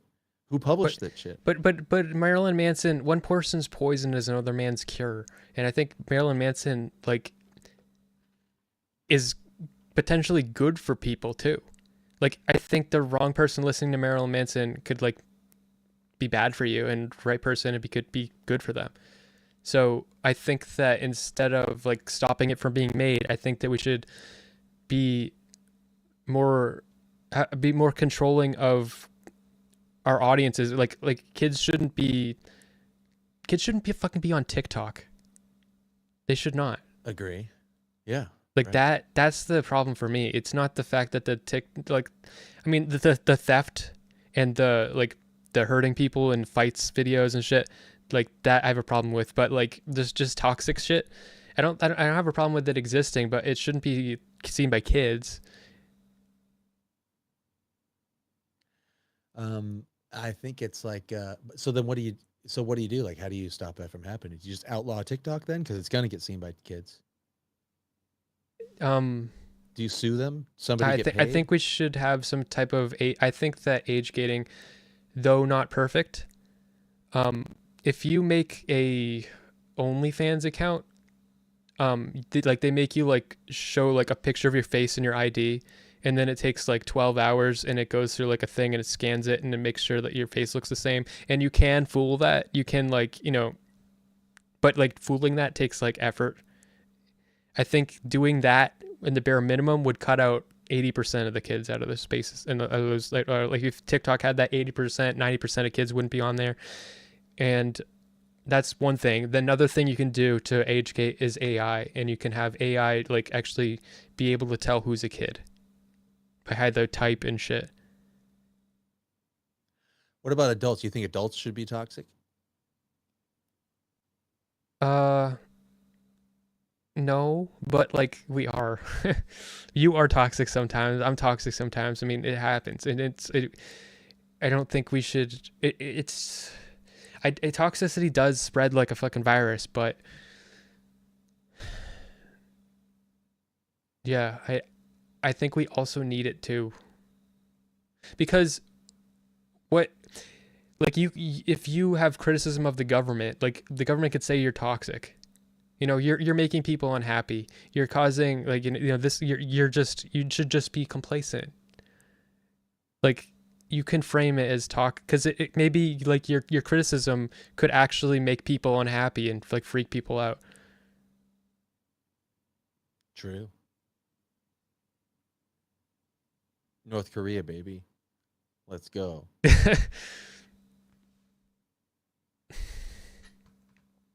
I You're really sharing like Hollywood videos. You're a terrorist. I really like South Korea's military system. They have mandatory like military service, like, but it's like after you get out of high school, and they learn. It's like college though. So the country gets like all the labor from them, and they learned all their skills, and they get like training for jobs, and it's like I think it's a great system, and it enforces a lot of social what is the word social responsibility. So there was a good message. I was thinking the same thing. Somebody in chat said, but the metric, the standard isn't whether or not it makes people sad, though. That's not really I don't know if you really meant that as like a thought out thing, No. but so there has to be a way of quantifying. So the way I would do it is something like this. We need to be able to take account. What is the result of your actions? Is it adding or subtracting? And we can measure things. We can measure in the economy like goods and services. That's how we get the GDP. It comes down to dollars and cents, but really, like what we're talking about, like what's the economy of humanity? And we share a space here within the borders. We have like a common wealth, which can include common spaces, literally like physical, like a garden or a park or something like that. We would consider that a common space, a national park or a city park or the roadway. You don't litter on the roadway. Why? Because you're cluttering up the common space. That's a public space. You have a private home, but that still is real estate within the realm, right? Still within the nation. So you only are permitted to be there as long as you're paying your taxes and you're adhering by the city ordinances. And so you actually don't have total free domain on your own private property. So there's restrictions how you act in your home. You can't murder even on your own land. You can't, store toxic waste in your backyard. You can't even have like a bonfire without a burn permit in a lot of towns. And you can't have livestock if it's not the right zoning and everything. So you have to operate in according to the permitted way. So we just don't have we don't have like the nuanced language of permission. Like what are the ways that you are permitted to act? Because we have But speak though is different. We distinguish these two. Why is speak different? I know. That's the question. That's what I'm asking you. So speak is an action. It's literally just a mouth noise, and it is a communicative technology that we have. So you are acting in the world, you are transmitting information, you are affecting others around you, you are creating audible or visual transactions. You are transacting in the economy of ideas, and we don't have like permits for those transactions. Those are the one transactions that, like I said, some people consider that some sort of sacred right. It's a transcendent action of speech. I kind of think that though. But why? Is it because you went to art school? Maybe. Yeah, maybe. Yeah. What if there was a painting that could be painted that anyone who looks at it kills themselves? Should the painter be allowed to paint that thing? Would it be okay? Should it be allowed to be displayed in every? That's the question, because like on of course they should should it paint be it. allowed to, Of course they should should it be paint it, allowed but to be like, yeah. displayed on billboards on the freeway? Should it be Because- allowed to be flashed on television? Yeah. My immediate But thought it's is artistic. It's a art. It's the ultimate art. It Yeah, of makes you want course. to end your life. It's the best art ever. yeah. It makes you feel that you've seen all there is to see for all of time, and your life is now meaningless, and it's over because I saw the most transcendent, brilliant, glorious art, and I die. Yes. Should But that I be don't think that allowed? but I don't think that that's how it works. I think that art and a beautiful like an artwork that it has the power to make someone want to kill themselves has the usually probably also has the power to bring someone off the edge. Theoretically, like I'll maybe not like I remember there's a song that I like it's called like Brooklyn Blood Pop. It's like it's by some fucking like Zoomer, but it went like viral. And it's like about like being a mass murderer, and it's like really cringy, but it's catchy. But like the lyrics, I feel like is like trying to like taunt you into being Yeah. like a killer, and Yeah. that I've had this thought about like a teenager, maybe like a social outcast, and they're getting this, and they're like, everybody hates me, and yeah, but So I haven't seen Cuties, but Mr. Girl's whole big controversial arc started with his review of Cuties, right, or something like that. yeah, What if that movie, like everybody's afraid of, like what is the ultimate fear, right? Is that if a movie like that gets made, it actually just like glorifies pedophilia? What if it makes more pedophiles? What if little kids end up getting Yeah. molested because of Cuties? okay, this is the actual solution. It just popped in my head because I got the like the religious attachment to free speech, but if there's a cuties that makes people like hurt kids, you need to make the anti-cuties. If you see that as part of the marketplace of speech, you have like I mean me, like you have to fucking make anti-cuties. You have to make the thing that does the opposite. It's like we're in a battle of free speech. Like people put shitty shit out there, you have to fix it. So you're like an anarchist. I guess Like an ultimate libertarian. So it's But I'm like we don't need to. So it's not gun control. We just need everybody to wear suits of armor to stop the bullets. we all need to fight in the battle of We need to ideas. develop bulletproof skin technology so that everybody can carry guns and everybody's allowed to shoot each other. But it Yeah. doesn't hurt anymore because we developed the anti-bullet. But only with speech. I mean, really. But only with speech. Isn't that weird though? But why? Because I value free speech so much, because without free speech, like You'd be sad. no, we would be Die. in North Korea. I don't want to be in North Korea. I just want to be in I think How do it's you know- dangerous. Free speech is scary, and it has fucked up consequences. It's bad. It does do Why bad without things. free speech we would be in North Korea? Why? Because or North Korea or China, because North Korea is the example you gave. Like a better example would be like China. Like they don't even want their people to watch, like they ban movies that have time travel because they don't want people to imagine like an alternate reality where different things are happening. They want to limit their people's imagination so much because they've decided that those thoughts and those expressions will cause people to be more critical and more, and I don't want that. I want people to have their minds be unconstrained by some risk analysis agency in a government bureau. Outlawing time travel movies? It's Yeah. a rough one. I don't know if I could accept that. I really like Back to the Future. I don't know if I want to live in a world without Back to the Future. Even if it ends up, Smeth, even if that means that there's 1,000 little kids that are going to get abducted because of time travel, Well, would you have still to want to have the movies. you have to make anti Back to the Future then. If you want that to exist, if you want it be able to have Back to the Future. But it's like you have a and if we don't responsibility. have it, but what if it's easier to make Back to the Future than to make the anti-Back to the Future, and we don't have to, we don't ever come up with it? So the result, though, is that those kids get abducted and abused into sex trafficking.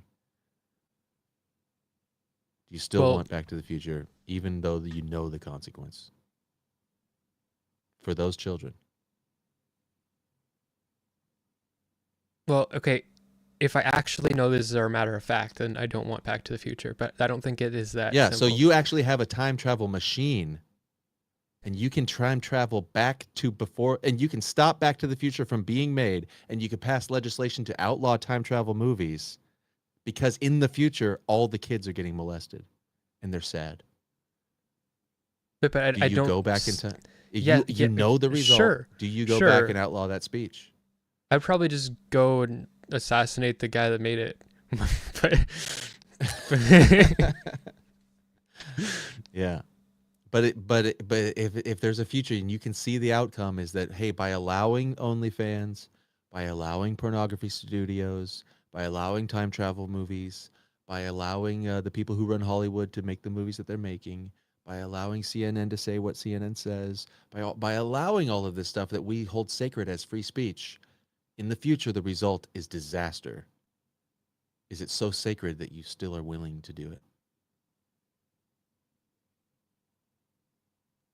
To the extent that I see it as disaster, yes. And I think it actually is very disastrous with the way social media is going and stuff. But I have a prescription that goes with that. And it's, you have to, if you see a problem, you have to fight. That's, so you have to, everybody has to. You have to fight, but you can't fight against speech. That's the one thing that is off limits to fight against. No. I'm saying you have to fight against speech with more speech. You have to fight like that. So you can't fight the fire with water. You have to only fight it with fire. You can't quench the flames. You have to just outburn. No, I think that it's equal to water. The toxicity and the hate and the shit that'll lead to like horrible things, you have to fight that with positivity and compassion. And I think that I blame the social media companies for incentivizing so much negativity and toxicity, and that goes that they just want to fucking get as much views as they can, so they're feeding into our like most base, most like awful like tendencies and shit. And I blame them for that. And I think that we should hold them accountable for that. And I think that people should be empowered to do the opposite. So like on Twitter, something that happens to me like once every 2 weeks is I will like see like a fight video where like one person was doing something shitty, they're like obnoxious or drunk, or like somebody cheats or something like that, and then another person comes in, they like fucking kick their ass and they don't stop and they just keep going, and I'll just say something like this is way too much, like they should have stopped after one punch, and then everybody needs to they should have fucking died, they're lucky they got off, they're lucky they're alive. And I think that we need to empower the voices that fight against the toxicity.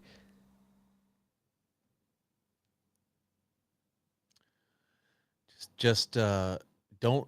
So it's like, so every man, we should just have more sheriffs. Don't outlaw what the bandits are doing. Just get more people to fight back against the bandits. Yeah, I'm not a total speech anarchist, but in that way, yeah. I do think that there is speech that like is harmful. Does this logic that you're using apply to anything else besides speech? Does it apply anywhere in the physical world? No. With physical action, not no, just verbal. I feel very authoritarian about certain things. Like with like COVID and shit, I feel like it doesn't matter where you stand. I think that it was like, way like hysteria, there was like a lot of hysteria and shit, but it doesn't matter.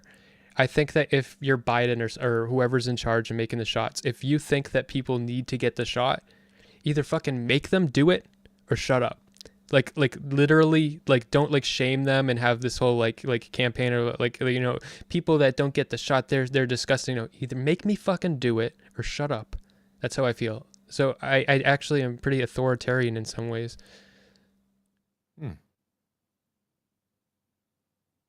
Why? All right. Well, I don't think I'm going to get an answer with you about the speech.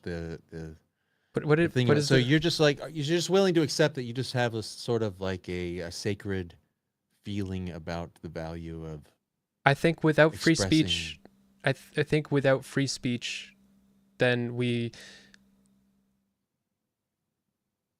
I feel like that is it's just a world I don't want to live in.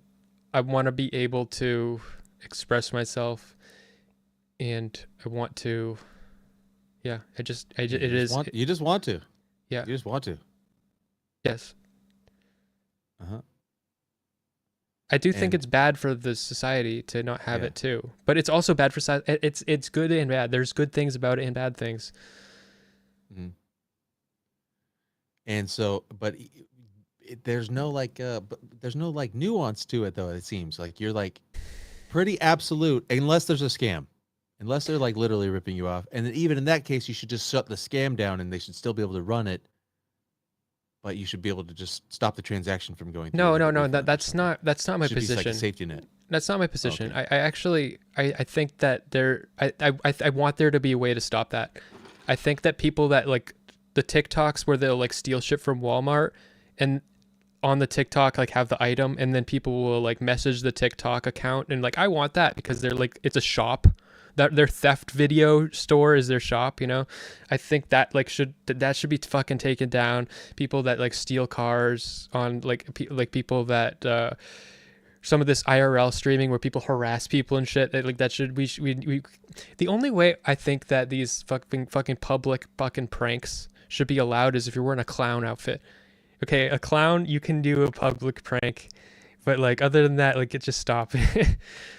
But yeah, so I do think that there are some lines there, but I don't know how I would say, or like how would I would legislate it. But there's got to be a way.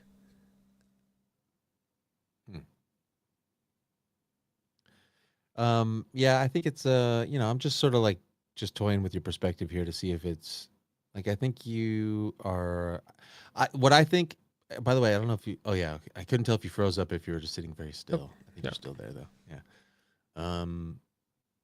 I think there's as in many cases, it's sort of like for lack of imagination, and I'm not saying that you don't have good imagination, but it's like it's not easy to see over the horizon of the current world and like envision a technology that can empower us to shut down what we would say is just like degrading or costly speech, speech that is inflicting harm and cost on us, yet also still be able to enjoy what's enjoyable about speech. How could we have our cake and eat it too, in a way? Like, how could we enjoy speech, have the time travel movie, have great art, have a good time, talk to each other about all the things we want to talk about, but do it in such a way that is without all of the costly consequences that we're currently enduring with this thing that we call free speech? It's hard for us to imagine being able to do that. Almost like it's hard for an Aboriginal to imagine being able to, like a supersonic jet or something. It just sounds like some sort of magic. It's like, to us, our concept of law and the way that we process like justice and the way social media operates with all these big conglomerate corporations, and it's just like ban or not ban, monetize or not monetize. We have these rudimentary little carrots and sticks, and we're just like cavemen ooga booga our way through like figuring the law out. And not to mention, our legal system is run by a bunch of corrupt like crony capitalists and bankers and lobbyists and lawyers and a bunch of, it's just like a bunch of dudes trying to fucking not get fucked. It's like what the whole system runs on. And so we just don't have the technology, literally, and it's hard for us to even speak about it. So when we're in a conversation like this, we're like, nah, I don't want to live in a world of like No, this total totalitarian speech I can control imagine. thing. That I can sounds like a imagine. nightmare, so I don't want it.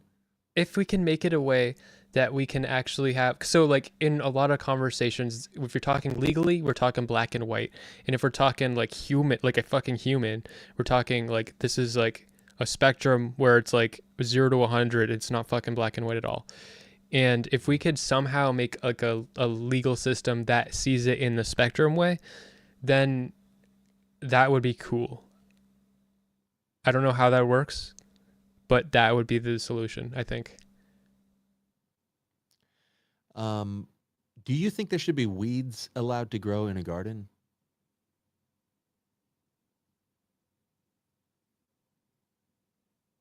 I mean, no, because it's a fucking garden.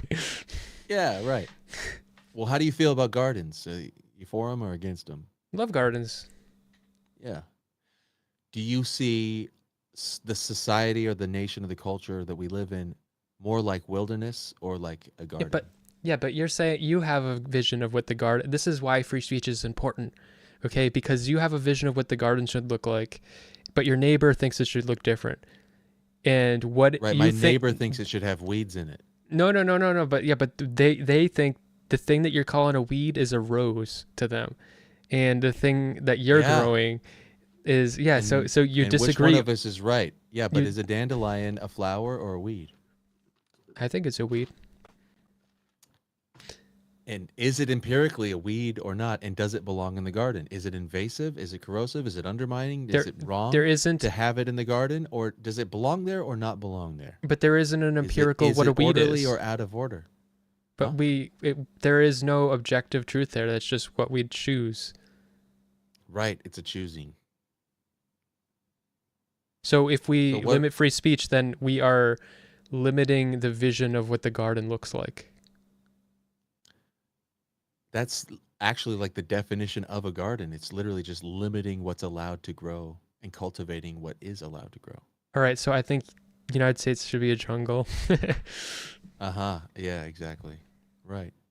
Yeah. So that's what it really seems to come down to. I think that's the right way to see the political divide, literally like left and right. Some people want to live in the jungle. Some people want to live in a garden. Well, I think that it is like, I think it's like we all have seeds to plant, and I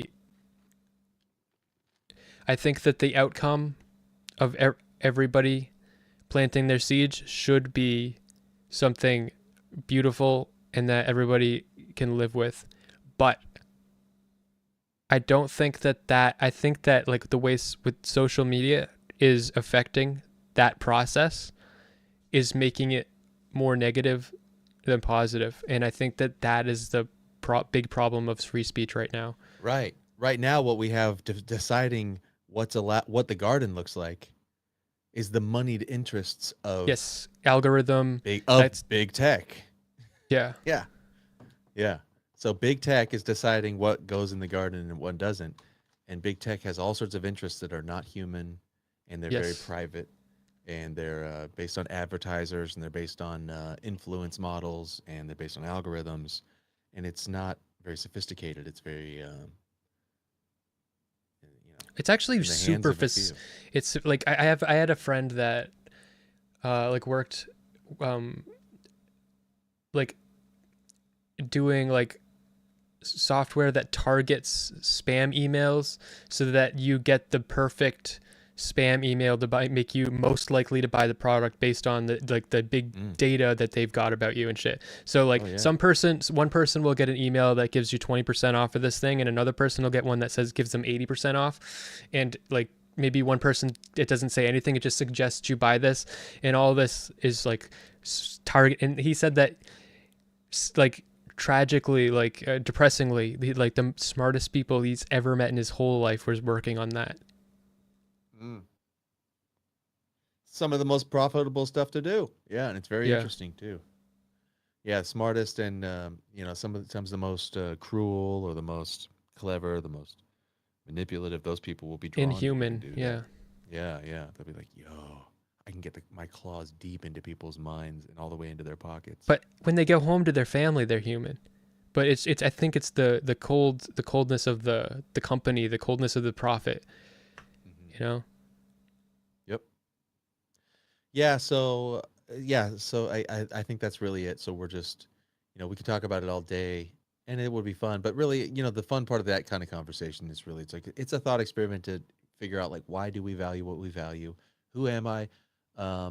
Like I'm not in charge of the world, so I'm not going to turn it into a jungle or garden anyway. So the conversation's sort of Well, inconsequential. you're Except for doing that, what I'm saying to do. You're planting your seeds right now. So yeah. No, I mean, maybe. Yeah, maybe. But that's the question of a conversation. That's how we use our speech too.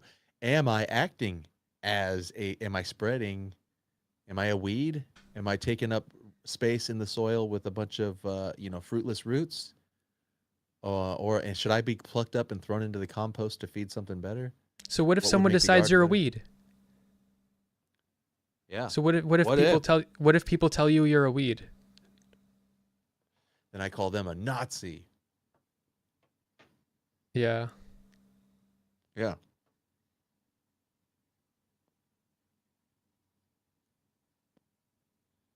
Because that's what the Nazis did. They said these people are like weeds. They're ruining our garden. They But need that's to be what you're rounded up. saying. So are you so are you a Nazi? Because someone said you're a Nazi. You don't. I Yeah, don't. that's what people say about people who want order in the world. The problem with the Nazis is they just like went, they went fucking overboard, and it was like, it was insane. Um, but their perspective is essentially like, the underlying concept is that's why they call Republicans or Trump or anybody who wants an orderly world, and like they want like, oh, somebody says law and order, oh, okay, Nazi. It's like it's crazy. Law and order is a Nazi now. That's what I mean, though. It's like, but then the other side is like, fuck the cops, defund the police, no law, no order at all, do what I want, wave my dick around in a kid's face, fuck them, and like, whoa, it's like, and if you tell me not to do that, you're a Nazi. It's like, oh, okay. So it becomes crazy, right? There's like two sides. It's jungle or garden. Which one is it? And now the people who want a garden are called Nazis. Yeah. And the problem is that a garden does require plucking up weeds. That's the cruel truth of the world. The world is full of teeth and claws and poison and death. And if you slip and fall off a cliff, you're gonna die, nigga. It's just like that's how gravity works. So if you act disorderly in an ordered environment, you don't belong in that environment. That's the problem. And so Ironically, though, that's the point of cultivation, though, is like you can cultivate weeds or roses in the minds of the children, in the minds of the family, in the minds of the culture. But there are degrading aspects of society that, like, we would call them criminal in a lot of circumstances, and we do remove criminals. We call them weeds. That's like a weed. We well, take you them call out. them. I don't refer to people as weeds. But But in this we do- conversation, Yeah, for the sake of the metaphor. but that's you like- are a weed. If you're the one that's saying that we should be gardening, and to the people that don't want to be gardening, you're the one that should be removed from the garden. So you're the weed. But I think that you should be able to be part of that conversation. But I don't want you to win. I'm actually not even advocating for. I'm just like speaking in ideals here. I see both sides. I have more of I err on the side of protection. I am more of like let's protect the things that we have. Let's protect our children. Let's protect things that are good. Let's protect our assets. Let's protect our Okay, I've got a territory. question for you then on Let's protect that. our infrastructure. Yeah. So, in the case, so I was just talking about this in the case of gene editing and like designer babies and shit. So, let's say that we can edit your kid so that they will not have genes that will enable them to be autistic. Is that saving people or is that harming people? I think it's more dangerous than it's good. You have to see a study on it. I don't know. I'm not an expert on that. Really. Okay, yeah, it's I mean, I could just go complicated. off the gut. I could just go off the gut. I guess it's like, do I want an autistic kid versus like if But it what could if take my something away. In the short term, it would prevent your kid from having autism. That's for sure. Right? But it could have long, like, lasting consequences for like all of humanity. Like, we don't know what we're doing. Like, when you say when you should see a study, that's what if that's it's the the fear. autists to have all the best ideas and we need Yes. a certain amount of them? Yes. But the problem is if there's something going on in the way that our diet is or our environment or something, Is it causing all the kids to become autistic? Is there too much? Should we pull back? Like, I don't know. I don't know how to meter that. I don't know where the valve should be. But you're I don't know. cautious about making that change, though, right? You're about, so I'm cautious about that too. Like, you're giving like some nuance and stuff, but like that because you're cautious. That's my response to it too. I think that in the like that you're against the short term protection in that case.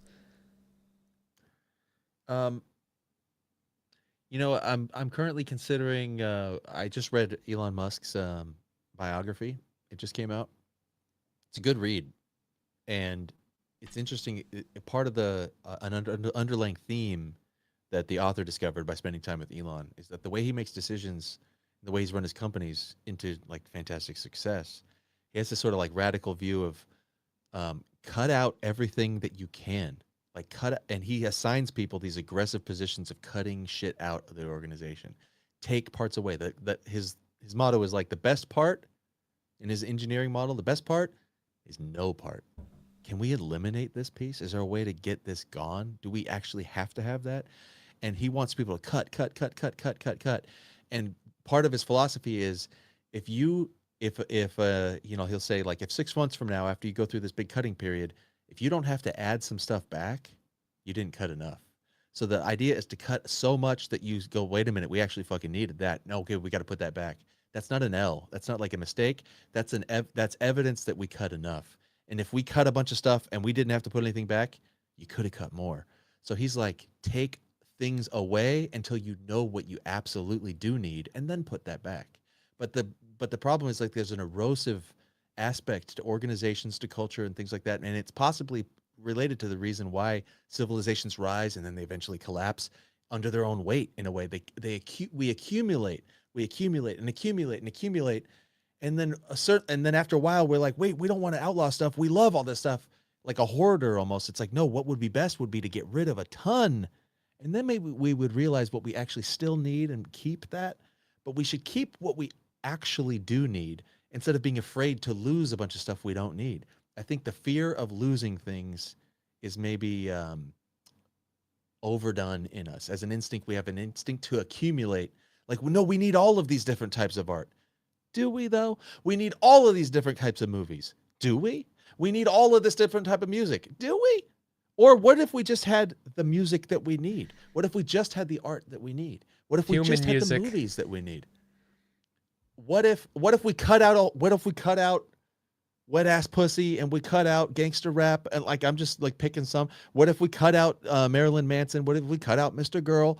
And then later on we're like, fuck, we needed that. Okay, we could add some back. But would it be so bad if some of that was cut out and we had a moment to breathe?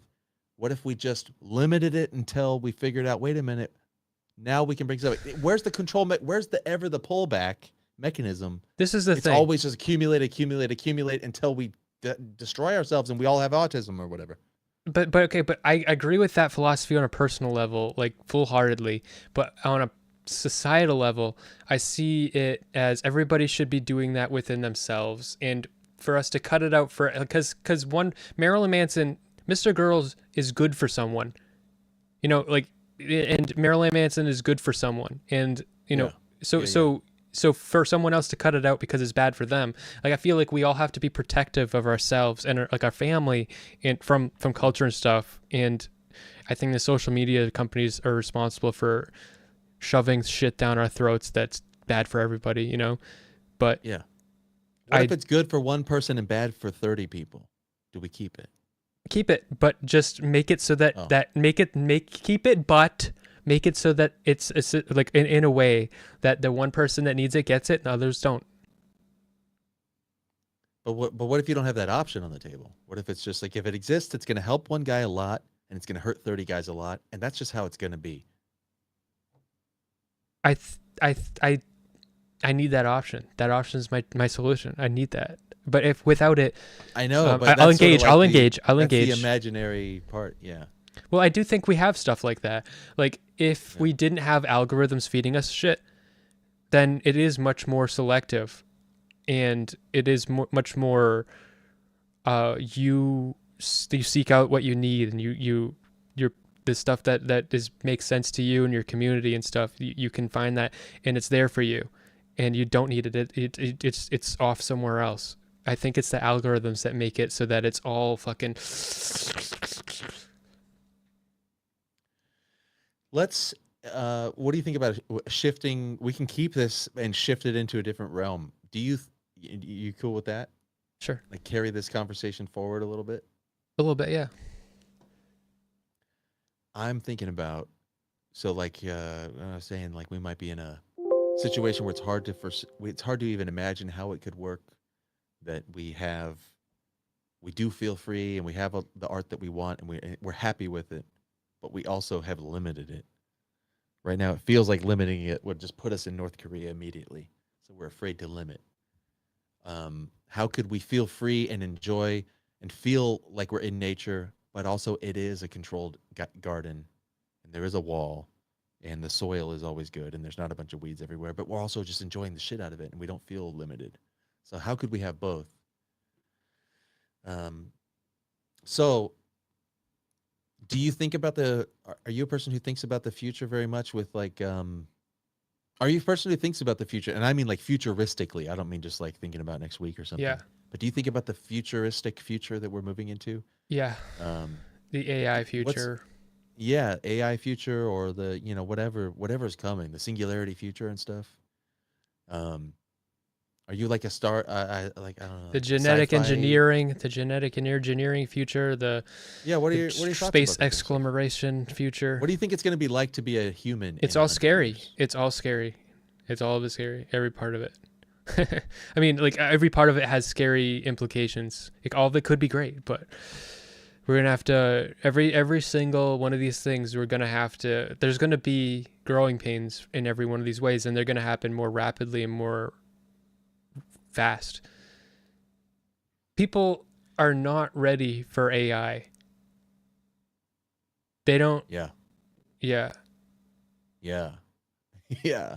People on an individual level and on a global level, like on a humanity level. Yeah. Individual people and all of us people. The other day, I think we're not ready.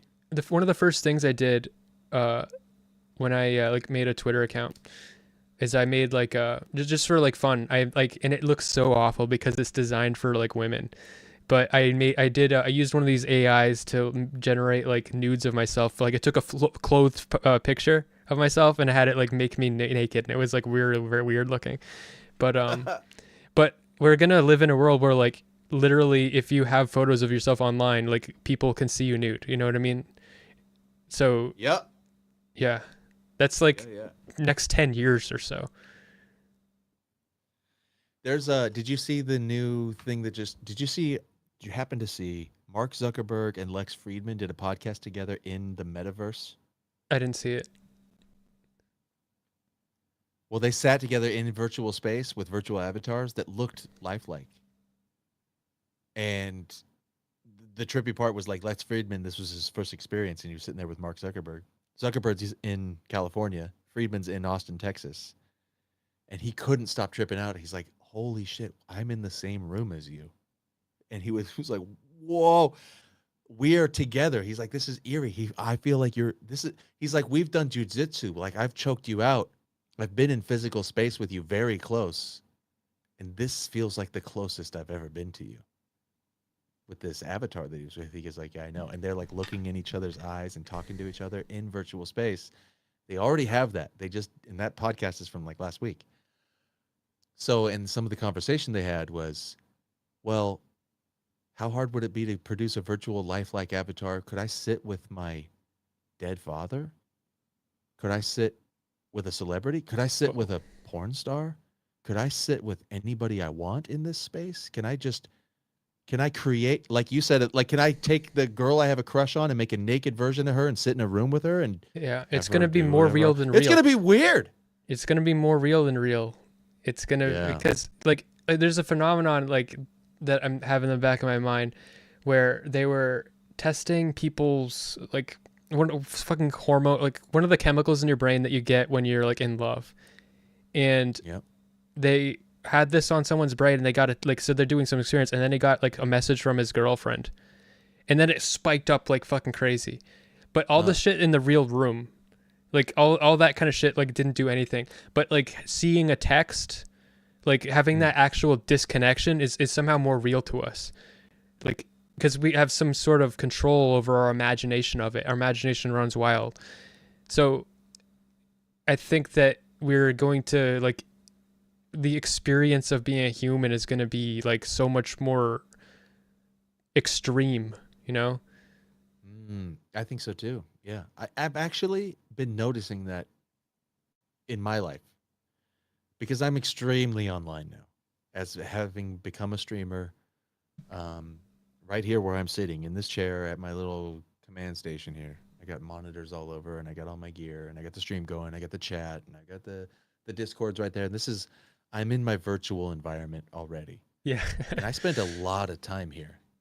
So sometimes I spend weeks where the only time I leave is usually at night. I'll go to town to like hit the gym and hit the grocery store, and I'm still sort of alone out there. It's sort of, I'm still in a virtual, everybody's asleep. It's nighttime. I'm just like a night crawler or whatever. Most of my days are either I stream late at night, I sleep through half the day, then I do another stream, and I go out at night. Once in a while, then I break that and I break out of this virtual experience, and I go out and I just have a day in the world. I go to a meeting or go meet family or something like that. And I have noticed that when I reemerge into the real world from the virtual world where I spend a lot of time, it is hyper vivid. Like it's very, very, like I'm really in the moment, and I'm really intensely noticing. It's almost psychedelic. It's like I come out of the virtual. It's sort of dull. I'm noticing the virtual reality it's a muted version of reality, but that creates, when I get a dose of the real world, where I used to go through it, when I would go to work every day, or I'd go out and, I'm out in the world doing stuff. It was just like no big deal. My whole life was analog, really, because the internet didn't even come along till I was a teenager. So most of my life was, the real world was just humdrum. It was just like normal. It was I was used to being in the real world. Now when I go to the real world, when I touch grass now, it's like, holy shit, look at this. It's like I'm a newborn child. I'm like a baby touching grass for the first time sometimes. It's amazing. And it's actually kind of great. It's actually kind of great. I feel that. It's sort of like if you've gone through a fast for a long time, and your first meal after fasting, if you've ever done that, you can have like a slice of toast with butter on it and your mouth explodes like, whoa, food is amazing. Where that would have been nothing before. I like to do tolerance. I've kind of like been playing with that. I've kind of aware of that, and with my friend, like I'll go out. Like last week we went to Dave's Hot Chicken, because like it's like some like they have like really really hot chicken, and so we'll go out and do like kind of extreme experiences, and it's like really extreme. Yeah, that's cool. Yeah, have you ever had that? It's pretty good. Dave's Hot Chicken. Yeah. Sounds good. It's like hot chicken. They're all over the place now because of like Drake. He funded them, but they have chicken that's Carolina Reaper, and you have to be over 18 to get it. Oh, it's just like deadly hot. Yeah, and it's a good chicken. It's not wings. It's like in a bun, but it's. I had the chicken that was the ghost pepper one, which is the next hottest one. It was nothing compared to it. It was good though, and I wanted to eat it. He ate the whole thing real fast, and he was having like waves of. We had to like start like walking around. He had to stop driving because in his stomach, because he could feel it going through his whole. Yeah. Yeah. He was having a physical crisis digesting that stuff. Yes. That's awesome. Well, I like that show, The Hot Ones, where they sit and have a conversation while they eat hot wings. I've thought about that. It'd be kind of a fun stream content idea. Like if you could get both streamers to get the same dips or something, even literally just copy that show, or just eat something crazy together on stream and just go. I want to do it in reverse. I want to start with the hot one and then go down, and then you'll feel like really powerful or something, because it'll just feel like nothing.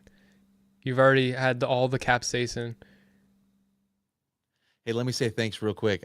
I got my first subs of the night. Thanks, Jimmy Two Hats. Appreciate that. We appreciate it. Hey, feel free to send subs. It won't interrupt the show. But I know everybody's just vibing and hanging out. It's funny. I actually have a guest making some more original content. Everybody's quiet. I make no money.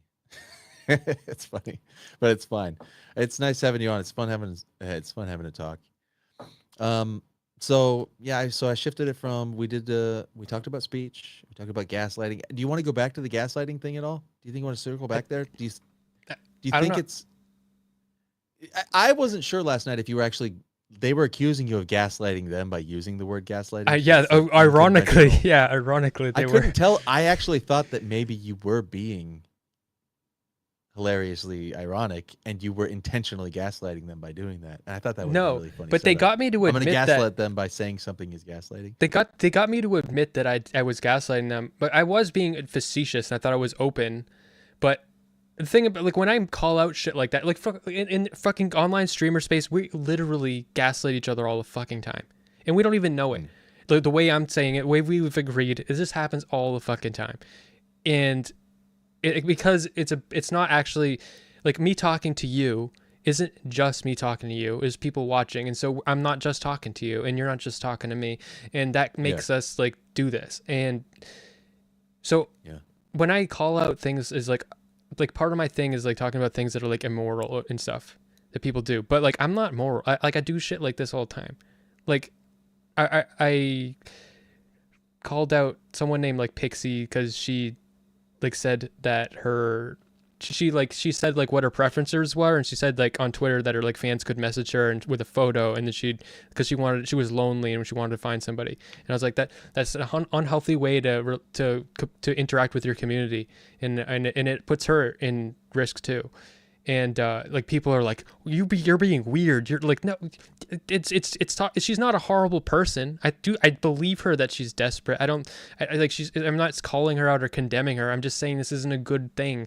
And I do fucking unhealthy things too all the fucking time. That's my thing. And people don't get it. They don't get that I'm like, I don't call people out or anything to say that I'm a good person. I do it because I think it's just healthy. You're trying to tend the garden. Yeah.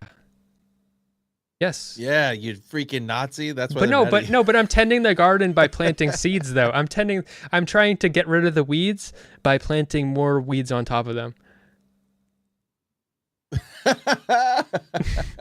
You're just a weed who's calling everybody else a weed. Yeah, but I mean my weed smells better. That's sweet. Right on. The thought that I had last night when I was listening to it, you were saying it like this.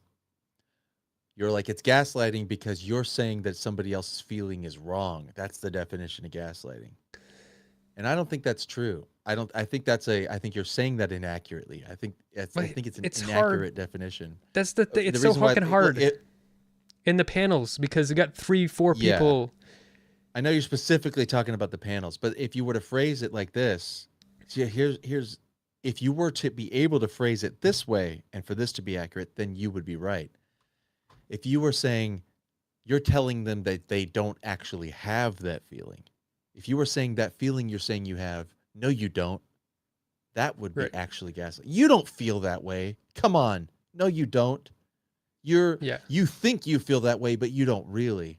That's gaslighting. But the thing is, you are acknowledging that the person's feeling does exist. You're not saying it that they're lying or they don't have it.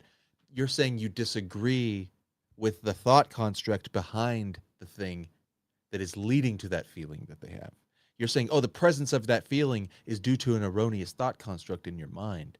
So then the intention of a debate would be to argue those thoughts. But instead, what we do is we say, you're fucking crazy for feeling that way, you idiot. We don't believe you. You psycho, you demon. Like at the end of, like at the point at which we're supposed to understand, like you've demonstrated you're clearly capable of understanding. Like when a lot of people fucking aren't. It shouldn't be a compliment, but a lot of people can't do this, of understanding that like one person like just thinks something different, and this like this is where we disagree, and people aren't willing to fucking admit that to themselves, so they just keep fighting and keep fighting and keep fighting. Yeah, interesting. So even they're unwilling. Are we all just gaslighting ourselves? Is that what it is? Is I that mean, really? that Are we that I would call projecting our that, own gaslit state? it would be we're projecting our cognitive dissonance, because we're lying to ourselves in order to prevent ourselves from admitting that you actually believe something different, and that is what it is. If I admit that, it almost gives you credibility. So I can't admit that to myself. So I have cognitive dissonance where I pretend that you don't. You don't even think that. Like, you don't even understand. You just don't understand. And then we project that onto the other person, and try to fucking confuse them until they don't understand, and they say shit until they've lost track of what they actually think and feel. I'm seeing now what you mean by the effect of it is like equivalent to have been. It's the equivalent to having been gaslit. So Yes. I think it's hard to say that that is gaslighting, because it's not actually the thing they're doing isn't the same as someone who is doing a gaslighting technique, but the effect is the same as. So Yeah. I think that was a difficult idea you were presenting there last night. Yeah. It's an interesting idea. How did you come up with that? Like, what made you think that? Because so talking to you, we've been talking for a while, and I'm not tired because we're having a conversation, but I'm like so aware that I get exhausted, especially these panels, and it's because of that. Like, I see that, I feel that happening, and I'm just like, and I'm just like, I start like physically shutting down, like, and yeah. Yeah, right. It really is it's like a demoralizing, de-energizing. It's like a vampiric feeling. It's like, oh, I'm just having the life sucked out of me. All of my spirit is being just crushed by this. Every I'm time just I being try to, so, I try to, I try to, you ask me a question so that I can explain myself, and every time I try to do it, you just like, you are unable to like listen to what I'm saying, and you just like try to twist it again, and every time I explain myself, you twist it, and now I'm like 5 feet from where I even wanted to be, just so that I can try to be communicating with you on your level, and like you keep bringing me more and more and more, and either I can walk with you into a place that I don't even agree with, or I can just adamantly stand here defiantly like a fucking like statue, like completely still, and just piss everyone the fuck off.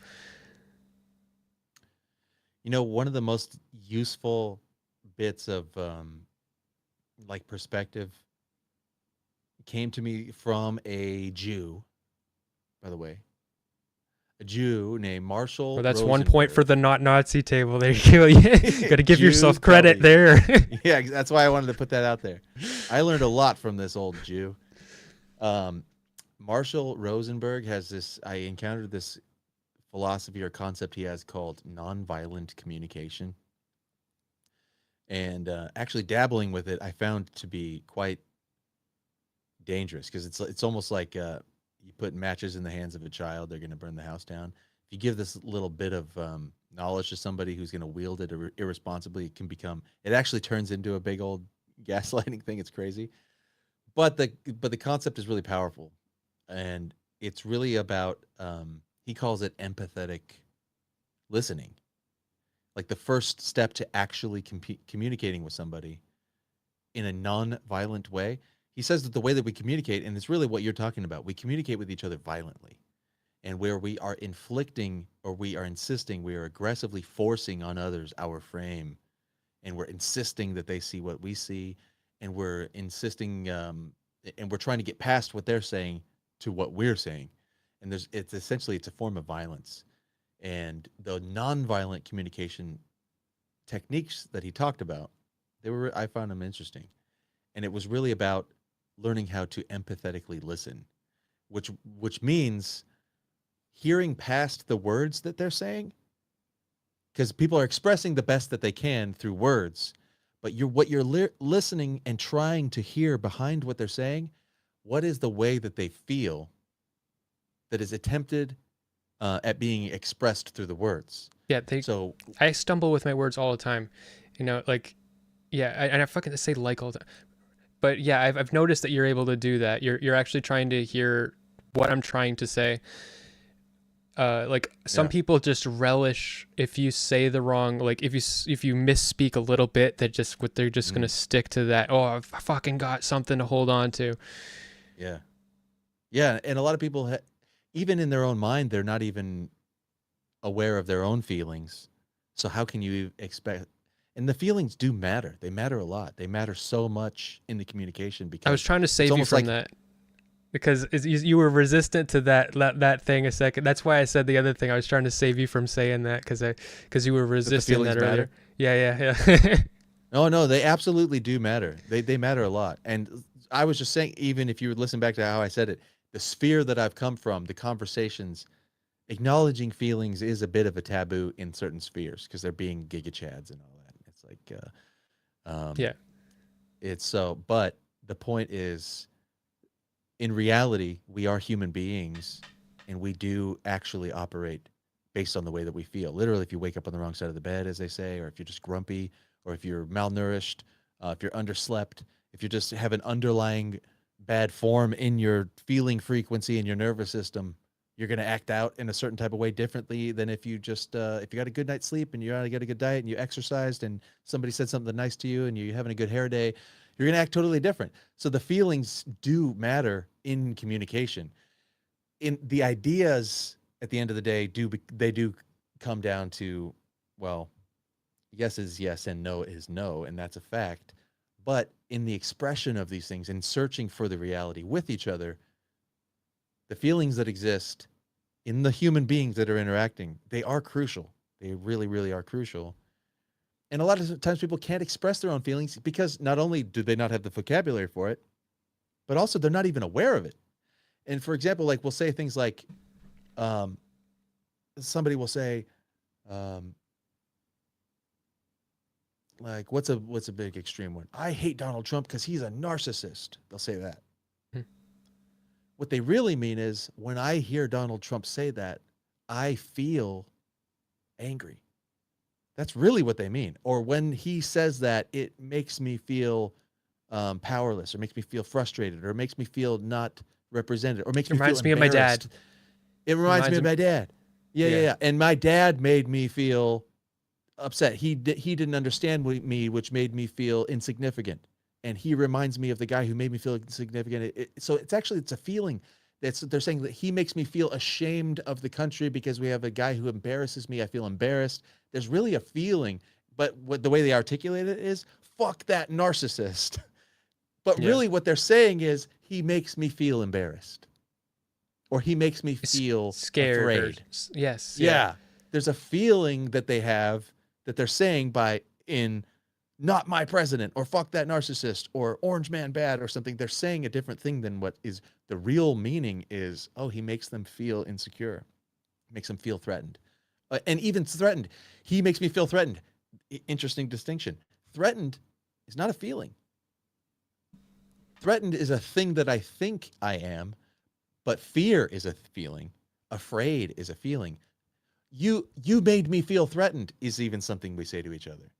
When you said that to me, I felt threatened. Threatened isn't a feeling. Threatened is a state, but fear is a feeling. So really the truth is, oh, when I said that, you felt afraid? Not you made me feel threatened. So even in that type of speech, it's still kind of what he would say violent, because you're accusing someone of making me have a feeling, which is really, my feelings are mine. And Yeah. if I, That's the problem. That is a concept that I've found recently that I think is really helpful that for me, that I think everybody should, the concept of self-differentiation. So I think everybody tends to be, especially with social media, super plugged into the attitudes and shit of everyone around them. It's called enmeshment. So and we're unable to see other people as separate.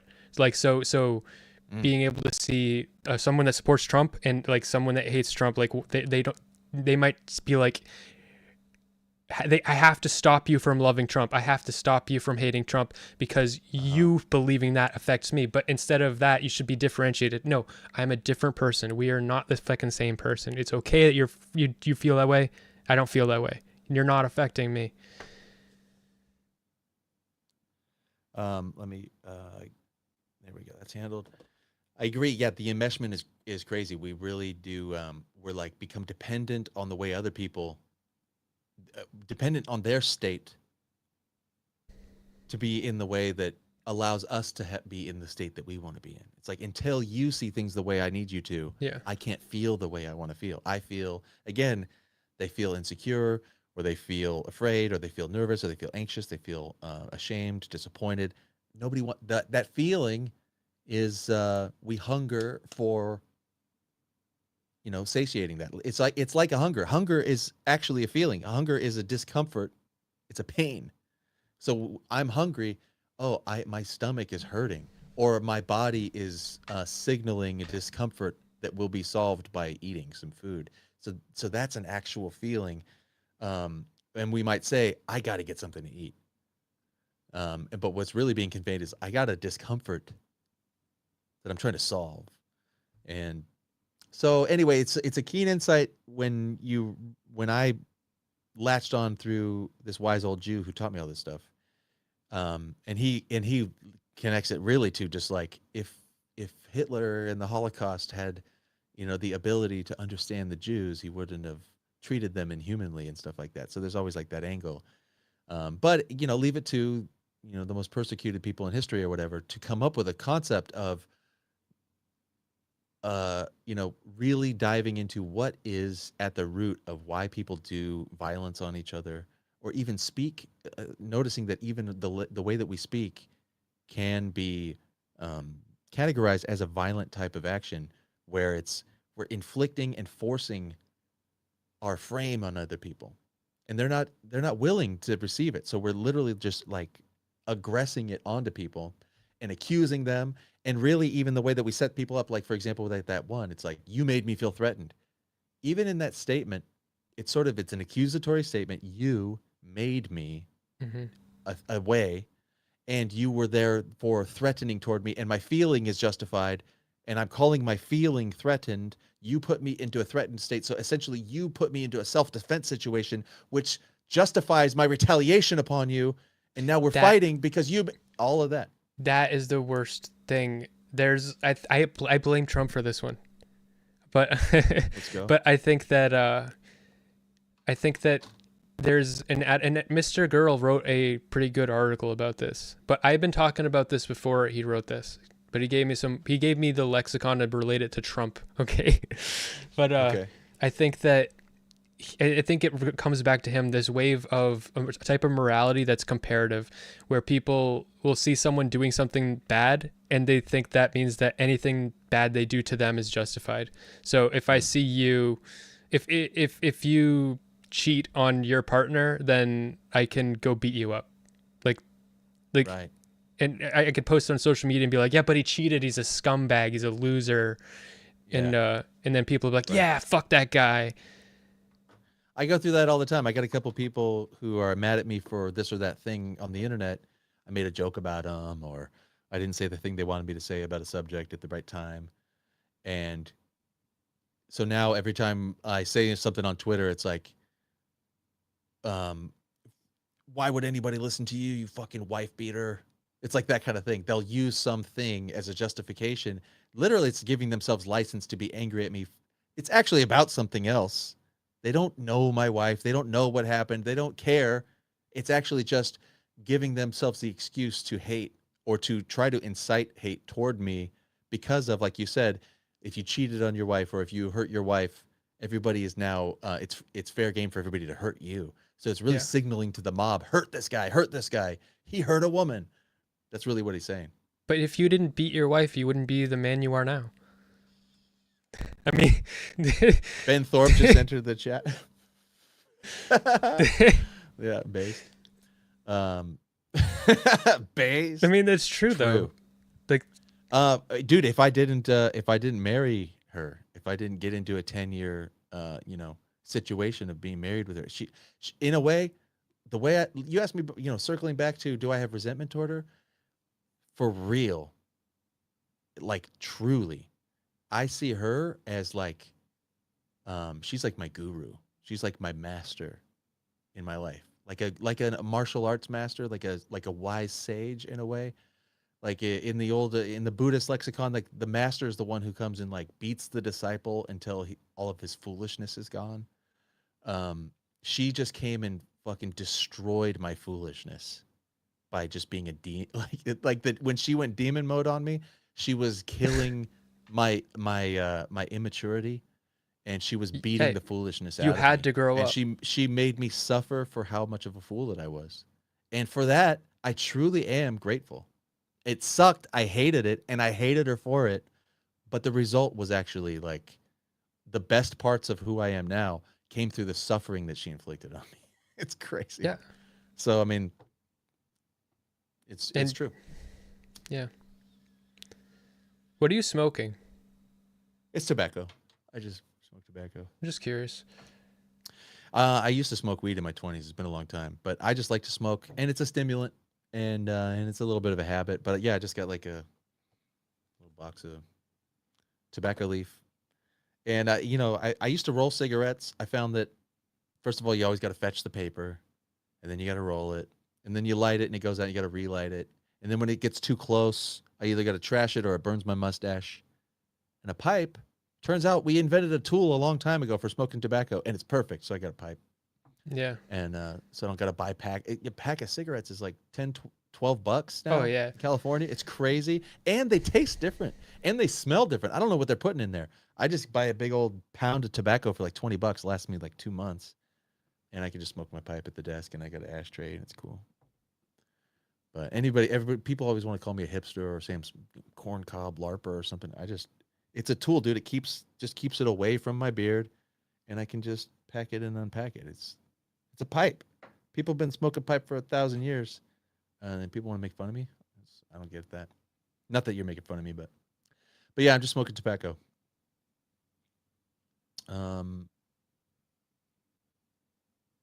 All right. Well, we're kind of doing a performative conversation here, which is fine. Let's pick a topic and talk about it. It's been fun. I don't really Yeah. know you yet. I'm getting to know you, just by interacting with you and watching. Yeah, I you. thought you were like a I mean, you might be Nazi, but you're not that bad. You're not like crazy. Yeah, I'm not. I'm not. Look, people say, what do I want to say? I'm everything to everybody, actually. So people want to call me a Nazi, sure, but so that's kind of why I am what they say I am, because I do try to be everything to everybody, and I am a conspiracy theorist, and like you, I am increasingly cautious of conspiracy theories. I mean, like, but a lot of them are. I mean, like the flat Earth and Q, and like there's a million of them now that are like just wild. They do go too far, and the same principle applies. Like, just cut away as much as you can from all that bullshit, and then you realize what needs to be put back.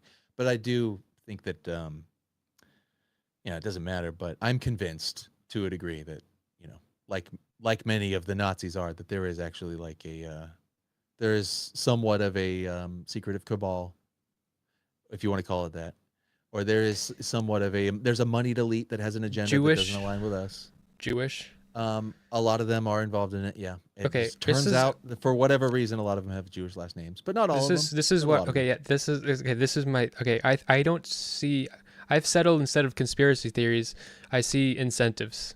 And I think that there's financial incentives, and it doesn't matter. I think there are a lot of rich Jews, but I don't think it matters like who you are. I think that like if you like I don't like you're like what 35 or something. I'm 40. 40. Okay. Yep. You're so like when you were 20, you became really rich. By the time you're 40, you'd be like you'd be like doing evil shit just by being rich, probably. Like so I that's the way I see it. That's what I think. I think I see the incentives. I see the incentives causing the conspiracies and the issues. That's the way I think about it. Yeah, I think that's true. However, but then add into it also, money isn't the only incentive. They're like with the Jewish thing specifically, they are a very particular group that has a very powerful identity, and their incentive, a lot of times with many of them, supersedes the desire for money, and it goes all the way to like survival of their small minority underdog group. Sure, but And so that's a powerful survival. That's a powerful incentive. The incentive to survive, and not only that, but their group is an ethno religion, which comes with this lore where many of them through time for thousands of years have believed that they are chosen by God to rule the world. well, you can criticize those things like so like there are Jews that are very insular and shit, and like I have no problem criticizing that, but like I know Jews that aren't. So Yeah, sure. Yeah. I just So think it's not it all, sucks. not all. The thing that sucks for And it Jews doesn't is that take there's all of them.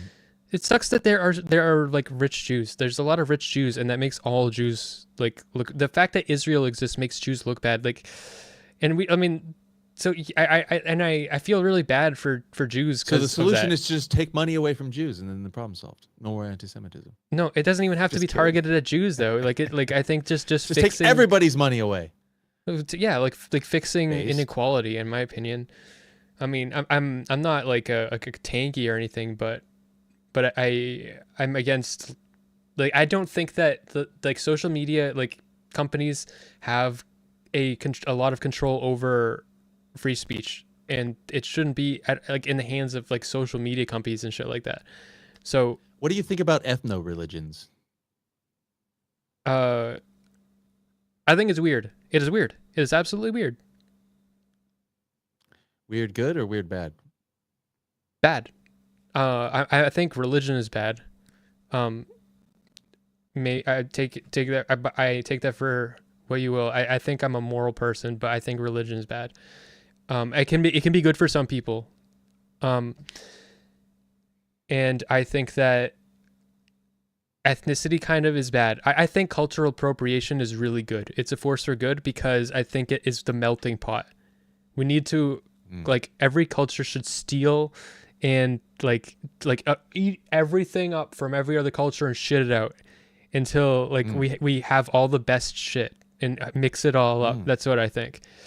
So I think that insularness and stuff, and I think like in the United States, we sort of enforce the insularness, like we like by condemning cultural appropriation or like it's like we're trying to like make everything like be pure, but I think that we need to just give up on all that shit. And so that's why I don't like making blanket statements about like races and shit, because I want them to not be I want if I want there not to be like insular Jews, and I don't want there to be like black people being limited to this like like black culture, like violence and rap and shit, like pinning that to them, like nailing them to that cross.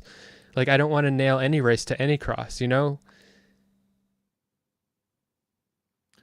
But yeah. Pinning people to crosses, I'm not a big fan. Unless it's yourself. Agree. You can do it yourself. You can martyr yourself for some stupid cause, whatever really fucking floats your boat. You know what I mean? Yeah, if you want to. But yeah. So the ethno religion thing, I mean that that comes into play. That really didn't come into play from it. I never cared about race. I never cared about Jews. Never cared about blacks. I really did. I noticed I'm in Southern California. We're right next to Mexico. I mean, like I'm an hour from Tijuana. So there's a lot of Mexicans in my area. And that doesn't just mean like little brown people who speak a different language. I mean, they're literally just people from another country with another heritage, another culture, another language, another gene pool. It's sort of just like, it feels like an invasion here. And that's uncomfortable a lot of times. It was since I was a kid, way before politics was a thing. It was just like, I'm surrounded by all these brown kids who just like, it's them and all their cousins, and they're kind of like big gangs, and it just feels weird. And I go to my house and we speak English, and we go to church, and we listen to, American music, and it's just like, these people are like foreigners. It's how they feel. And I learn about the founding fathers, and I learn about all of my English speaking ancestors, and my parents and their grandparents and grandparents. We just have like a heritage here, And there was a war at one time, by the way. We fought the Mexican-American War. We pushed them down, and we claimed this is ours. The Rio Grande was the dividing line, and they're over there, we're over here. We were sort of enemies to a degree, but we had a peace. California is essentially it's a Spanish name, and they speak Spanish because the Spaniards came and invaded. It's a long history and stuff. I didn't know about all that. All I just knew is, man, they look and speak and act so differently than me, and it's uncomfortable a lot of times. I just felt the discomfort. Again, back to the feeling. Yeah, no, that's real. Like, I think that progressives, they completely lack any opinion about immigration at all. Like they just like empty mind, clean mind, but like, Right. like yeah, it does cause issues when you have a massive influx of like a different culture and shit, and I can understand that being uncomfortable. But I'm not for open borders, but I think that we should have plenty of immigration, and I don't think there's wrong with there being Mexicans and shit, but it would feel weird if like suddenly your like whole community is like a different culture than you, and you don't like connect with them. That would be weird. Of course it would be weird. And also I get the sense that they despise me. Yeah. That doesn't feel good when I'm surrounded by a bunch of people from another country, another land, and they fucking despise me. But that feeling, because of the way I look. But that feeling is land, that's how where Jews, my ancestors are from. Like, that's how Jews that's what feel. Jews feel. Yes, they feel despised. Yeah, they're freaked out about that. That's why they're so paranoid about that. Yeah. Mm-hmm. Right. It sucks. And so because of that, again, back to incentives, they feel despised by the rest of the world, which is, there are conversations to be had about what came first, the chicken or the egg. Was it because they despised everybody else? If you look at the scriptures, the whole thing is about we're special and the rest of the world is fucking cattle. But I don't think it matters. Destined to rule everybody. Let's just we need to be like, True, we need Woodstock. We need Woodstock again. We need to just. Oh boy. Yeah. I mean, because it worked so good the first time. No, I know, but we need to like just do it. Like, well, just the hippie shit got like a conspiracy theory, like stuff like the CIA. Like I think there was a lot of undermining of, especially because the hippie movement was very anti-war. There was a lot of, and I think there's like record of like them like infiltrating and undermining a lot of that culture. But and also there was a Jew named Richard Alpert, who was called Ram Dass, who brought LSD and Eastern gurus and stuff to the Beatles, and all of that stuff came from, it just happened to be, I'm not saying it's a Jewish conspiracy, I'm just saying it's just like every single time there's always one of them, like this Harvard Jew who like was behind almost all of that. But that's just because just because Jews are well educated, so they're gonna be end up like that. So yeah, but they're also it doesn't matter. It doesn't. But they're matter. also foreigners in a land who despises them, and they don't adopt our culture, and they're not Christians, and they don't identify with the founding fathers. They don't understand. They don't. Yeah, they identify with themselves.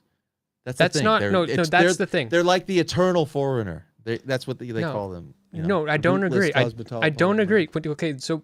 The diaspora, right? They're dispersed in the world. There are insular Jews, but like the problem for me, like, so I have no problem criticizing that insularness, but I do have a problem with saying that that's all Jews, because I know Jews that aren't like that. Like, so are you hearing me say that it's all Jews? Because I'm not. I know, but when you say Jews, then I think people I do hear it when you say that. Yeah, yeah. So I'm not. So that's interesting, right? Because I'm not saying that, and I don't think that, and I'm not meaning that, but you're still hearing it. Yes. Yeah. I you're clarifying, but maybe it's. So I'm not saying that every Jew or all Jews or even most Jews. I just think it's unproductive to focus on them being Jewish, and I think it's productive to focus on their insularness. Like there are like a group, like, so like there will be insular groups of Jews in one, like in LA or something, that are completely separate from a different group of Jews in another place. Their communities are not connected. So it has nothing to do with like the just being, because there's like even like racism between different Jews too. Mhm. So I just think that the actual toxic behavior of being like insular and like insular rich people in general is just shitty. But I don't think it's useful to tie it to the Jews. Like,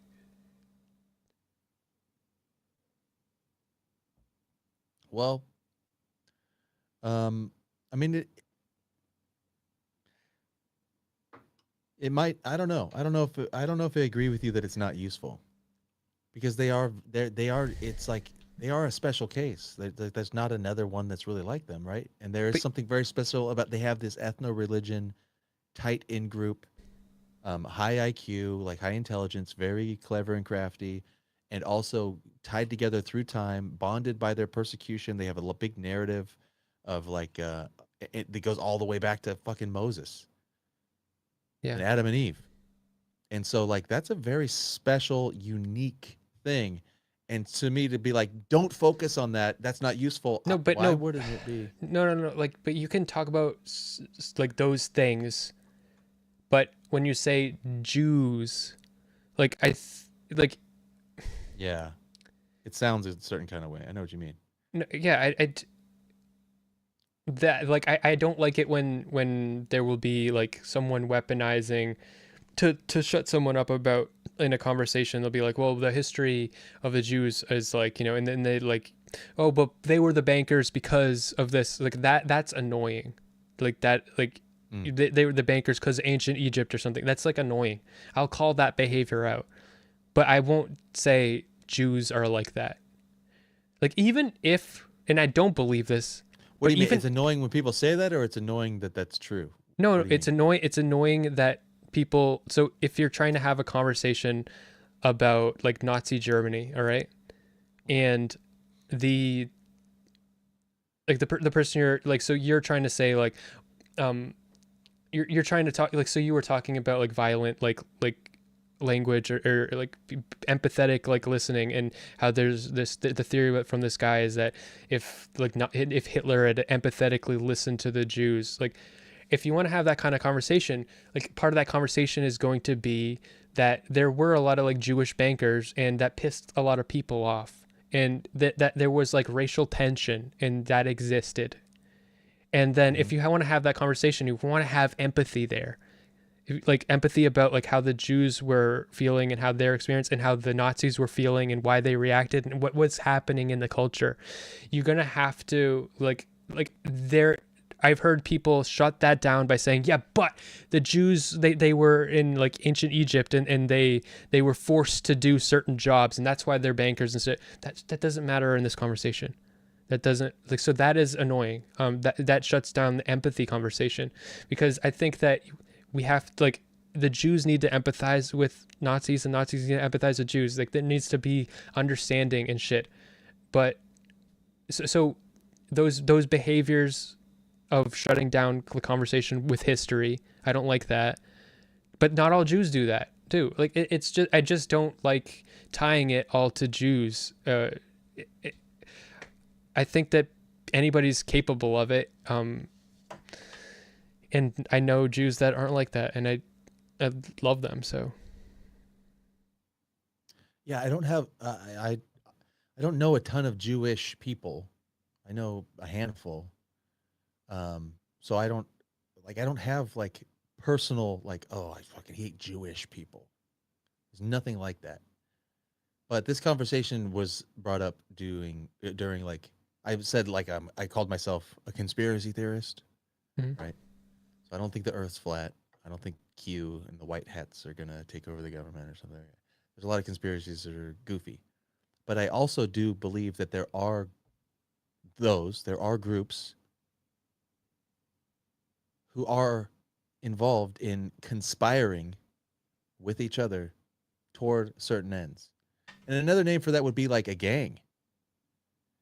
So another frame of like a more common term would be like the way I see when I say the Jews, when I'm talking about the power structure, and I'm not talking about every individual Jew or even all or even most of them, I'm saying that ethno religion to me is like akin to essentially a gang. Just say So I insular s- Jews. If you said insular Jews, it would be like night and day for what me. is, I don't even know. Because that Can you word, explain even what the that term? I'm just the not word used to the that word term. What does insular that the mean? word insular means like Insular. it that word modifier The insular targets. Jews. Yeah, I think that makes a like night and day difference because it's the insularness that you have a problem with, and that distinguishes the exact people that you're talking about. Okay, interesting. I've never considered And that it gives terminology. so like So if if you're I said if insular Jews, who am I talking about then? you're talking about like and you're talking about like rich people, and you're talking about like people in like a Talking about the Netanyahu. rabbis.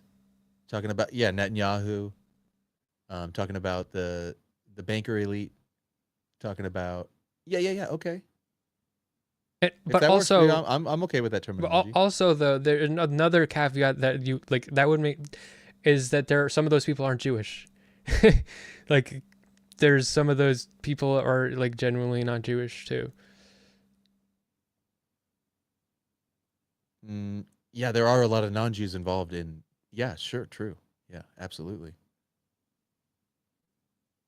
However, like there could be that's like saying so it's like the Bloods and the Crips, right? And it's like I don't like the East LA blacks, and you're like I know blacks in the East LA who aren't Crips. It's like yeah, but okay, but that's the Crips territory. I'm talking about that gang, the East LA black gang. And you're like, Yeah, yeah, but I know an East LA guy who's not in that gang. It's like, all right, yeah, but you know what I'm talking about.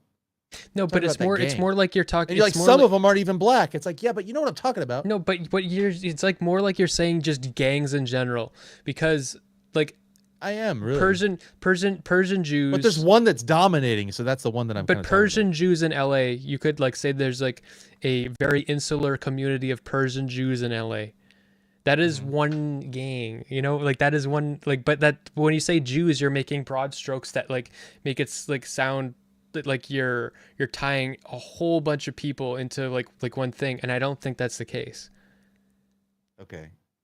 Yeah, so it's a hard conversation to have because of that. You're right. It's a nuanced thing, and it lumps everybody in, and it's very sensitive because you like everybody has a Jew or like a bunch that they love. Like I fucking love Larry David. I mean, I love Curb Your Enthusiasm. I love like I mean like I don't think Larry David's not part of the cabal that I'm talking about. So it's like yeah, I'm just like Louis CK is Jewish. I mean, it's just like I'm not saying that he's the point is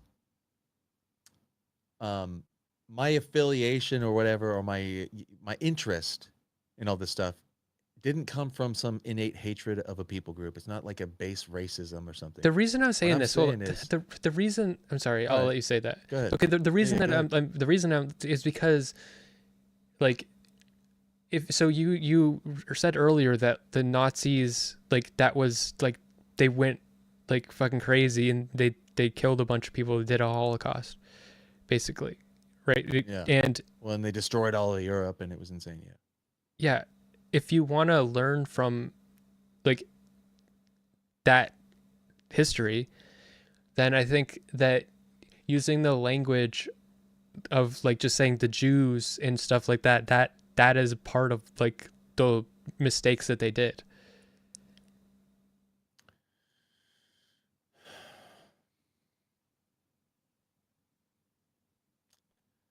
Um, I don't know if you're right about that. I don't think that that's what the problem was. I think, however, it's like I don't think I'm doing the same thing. Is what I mean. But no, you might that's not. like saying that. But That's it like could have that saying effect. I could maybe, and It's also can it or will it or are you're you actually planting being the a little bit seeds. hysterical? You're planting the seeds. Or are you being a little too worried about you're actually literally limiting my speech right now, by the way, if I could just point out, you're literally limiting my speech because you're worried about effects. Well, I'm pushing back. You can say whatever you want, but I mean, please don't get me banned. But I'm pushing back. But here we are on the most sensitive type of speech, right? The anti-Semitism. If you speak this way, the effects are going to be so disastrous, and we have to shut this down. Isn't this the biggest one? Kanye and all the rest. But I'm not trying to shut you down. I'm actually trying to. But don't say that the effect might be like Hitler. I'm trying to talk about like how you talk about it, and like so, like there might be a more productive way to like talk about what you want to talk about. What I want to talk about. Maybe you actually are anti-Semitic. I mean, and if you are, I mean, I don't demonize people, but like I don't hate. What does that even mean? What does that mean to you? I don't hate anti-Semitic people. It's easy for me because I'm not Jewish. But like, what does anti-Semitic mean to me? Yeah. Afraid of the Jews. I mean, afraid of. Well, because the thing is, you just said a minute ago to me that ethno-religions are bad, and Semitism is an ethno-religion, so you're anti-Semitic. Well, I think ethnicity is bad. I think religion is bad, and so therefore ethno-religion. Semitism is an ethnic religion.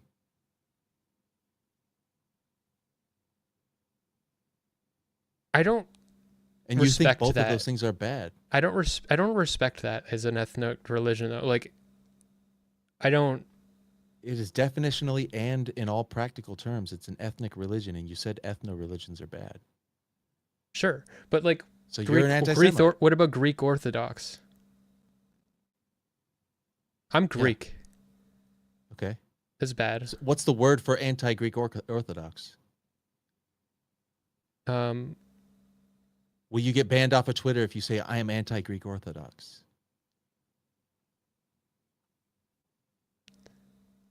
No, but that's why I'm trying to tell you, like, if this is a very special, sensitive. You're focusing on one group. It's an ethno-religion that you're not allowed to be against.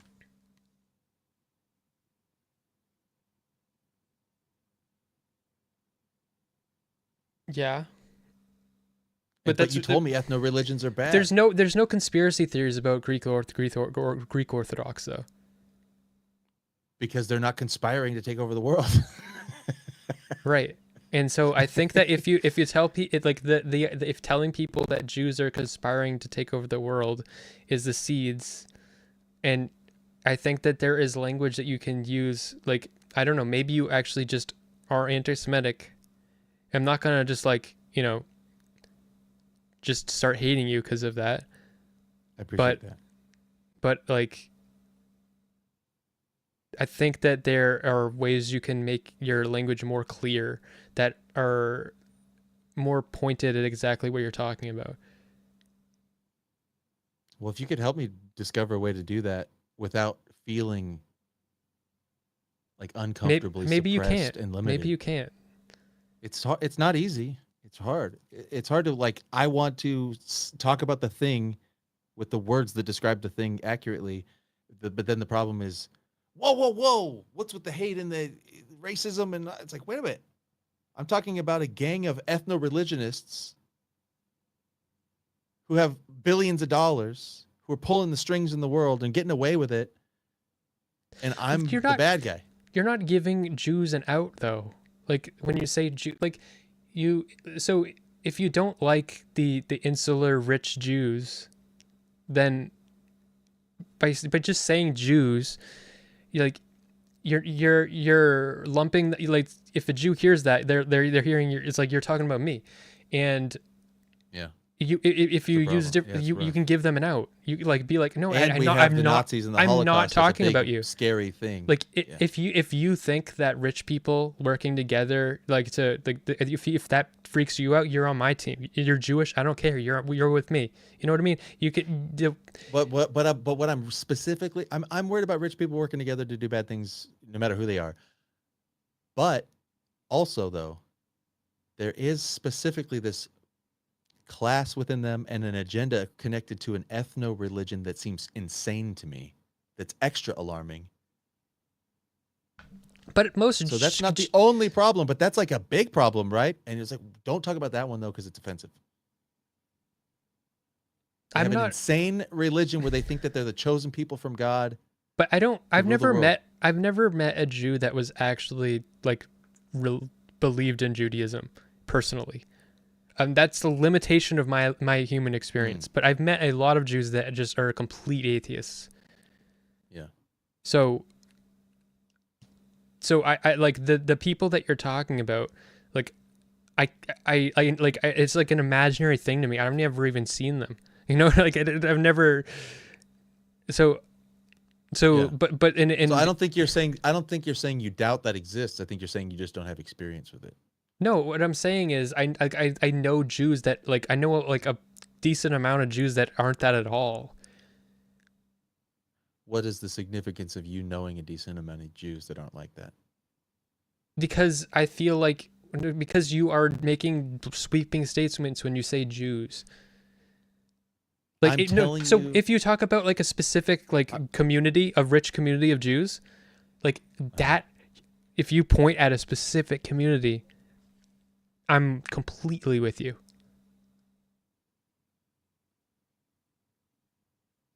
Oh, okay. Which community are you talking about? Do you know the name of one? No, I don't. But I've heard like So you don't people, even know the name of these communities, and I got to point at it, and you'll be like, "Yeah, I'm with you against that." one." Mr. Girl was talking about a like community of like Persian Jews, like in like LA or something, and he was saying like, Okay, but what about Chabad Lubavitch? Do you know what that is? no, Can I tell you real quick? Just my basic understanding of it. Jared Kushner is one of them. I'm gonna be honest. And like you won't like me like saying this. You'll like think I'm like a coward or something. But like I am getting like uncomfortable because of like TOS and stuff. And Totally understand. yeah, I totally understand. Yeah, I mean, yeah, I totally understand. And then that's kind of what Cozy is, where I came from. It's just like Nick Fuentes made his own site where he's just like, it's not just we're going to TOS. talk about Also, this stuff, and nobody's going to stop us or whatever. I don't necessarily trust you. I trust That's fair. you. Yeah, I you trust don't know you me. like emotionally, but like as far as what you like believe are facts. When we're talking about conspiracy theories, it's dangerous, especially to like hear someone tell you a whole conspiracy theory and just believe them, too. Yeah. I'm totally fine. I'm literally not even interested in forcing anything on you. We just stumbled into this because I brought up conspiracy theories, and you said you like the Jews, so here we are. Yeah, And so it's fine. We can talk about it or not. I don't care. a lot of great shits come from Jews. No shit, dude. Steven Spielberg, salute. Like, dude, I love Indiana Jones. It rules. So it's like, like I don't even care to talk about it. It just came up, and I'm not even bullshitting you. I know a lot about. I've been fascinated by it for years, so it's sort of like I am eager to talk about something I'm interested in, but also I'm not emotionally invested in like making sure or trying to force you to believe or anything like that. I don't care. We just stumbled into it, but conspiracies I think are like fascinating or whatever. The idea that guys could work together in secret to pull off a big old heist—that's a conspiracy. And that happens on grand scales, I think. The light And bulb it's interesting one. to look at it. There was some Light bulb? conspiracy about about light bulbs. Like the light bulb companies. This is like a proven conspiracy. The light bulb companies were conspiring to make them last like a certain amount of time, so that people would have to buy more light bulbs or something like that for like a long time. And they were Oh, yeah, planned obsolescence. Yeah, they make filaments that burn out quick rather than using the ones something that they know along will those last way lines. longer. Yeah, Yeah. something along those lines. Sure, man. I mean, big or small, me and my buddy Adam were like really into the idea that Christianity itself is like a giant subversion. Like there was a conspiracy at the beginning of that to invent Jesus as a way of subverting like all the other religions in the Roman Empire. It was like All a the other brilliant plan religions. that worked out. I mean, essentially the pagans. Yeah, all Okay. the Hellenistic Romans, they were given this new concept of God through this like cult that was formed early on, and it was used. It became the Holy Roman Empire, and it came all the way up into the ruling elite class of the Romans. It's fascinating stuff, man. Just the history of the way that people work out their plots and plans through history. It's just amazing, and it's almost like I gotta tip of the hat to them. It's like it's brilliant. And so, like you said about there's incentives, also there's strategies. And so really it's like when I talk about conspiracies or when I talk about the Jews, I'm really talking about a particular type of strategy that's being employed by people who are successfully getting their way in the world. They are turning the tide, they're controlling narratives, they're gaining control of institutions one at a time through a particular type of strategy that they employ. And it's very, very effective. But I'm not judging it as bad, okay? I'm not saying it's evil or demonic or something. But it is a subversive strategy. It's a strategy of undermining. It's about going and weakening the integrity of something to cause a collapse, and then you can buy it up at pennies on the dollar. It's obviously effective, and that type of thing is being employed through history, it seems. This does sound very, like, very conspiratorial in the sense that I don't trust anything you're saying right now. Like, I can tell there's a cognitive dissonance, episode. No. And we could just leave it, bro. That's fine. But like, sure. You don't have to believe. I'm not even telling you to believe. I mean, it's like there's flat earthers who want me to believe that the Earth's flat, and then they tell me it's like 8 inches per mile squared. You shouldn't be able to see that ship over the horizon. And then I look at their math, and it's all wrong. And then I'm like, well, what's your model of how the world works? And they're like, well, there's a dome and a firmament, and there's water above, and the stars are actually just twinkling, fucking photoluminescent phenomenon. And it's like, okay, you're insane. So, I mean, I don't believe what everybody says either. If you want to criticize the Jews, you need some Jews. So like more Jews need to like criticize Jews. Yo, I agree. Where are those guys? Mr. Girl does it. Really? Yeah. What's his criticism? He talks about like he doesn't talk very like because he's like afraid, but he'll criticize like Persian Jews in L.A. Like that's an example. Like they were like very insular and because he's like half Jewish, he like half fit in and half didn't. Like, you know, it could hang out, but like I'm not invited to the like wedding or like the dirty one. And he's said that like if only like conspiracy people would like talk about specific people in specific communities instead of just saying Jews. Well, that's why I brought up Chabad Lubavitch, and that's when you told me I don't. But I don't know anything about that though. You. That's the because problem. I don't. So you're like, name a specific one, so I name one. You're like, but I don't know about that. I know well, that exactly. Right. That well, that, you're that right. does, maybe you're right. Maybe I should just. That does sound frustrating. I get that. Yeah. But also, yeah. I'm afraid that you're gonna like feed me a bunch of like crazy shit. Yeah, that's fine. And I'd rather just be an interesting guy, rather than somebody who turns you off with a bunch of conspiracy and force you. Yeah, you gotta see, bro, or something. I don't even like that. And also at the end of it, to just let you know where I stand, I actually don't think that even if we told everybody, even if we knew the truth and could prove it about some secret cabal of gangsters who are getting their way, and we told everybody about it, I don't think that would even fix it. I don't even think that we would be able to like recover. I don't think there's like a solution. So I don't even have like a dog in the fight. I'm just sort of like interested. I think it's fascinating, but I'm not like trying to propose a movement or a plan or fight back or like we gotta like take back. I think it's just like they kind of already won is the way I think. They already got it, and now we're going into the future that they have created for us. Some weird 1984, something, and I'm trying to blame. I'm just like understanding I'm kind of like a mechanic. I'm like, well, why did it? Oh, I see how it works. I don't think it would have mattered. I don't think it would have mattered if they're Jewish or not.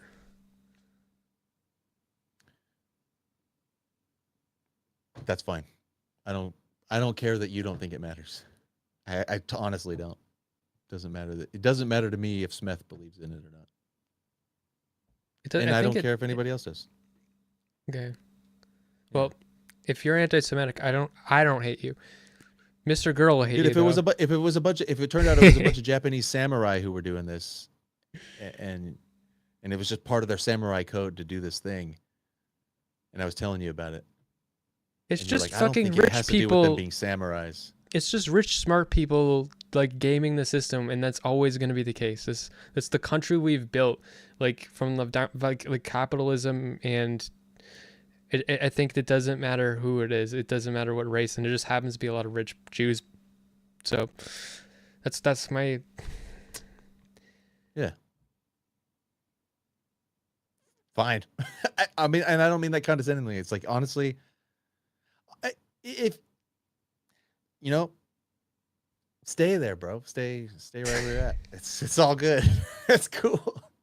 And I don't think do you want to persuade? Do you feel the need to persuade me out of the way I see it? no, but I feel like I have to fucking virtue signal if you're doing like conspiracy theories and shit. But I'm not informed enough to have this conversation with you about conspiracy theories and stuff.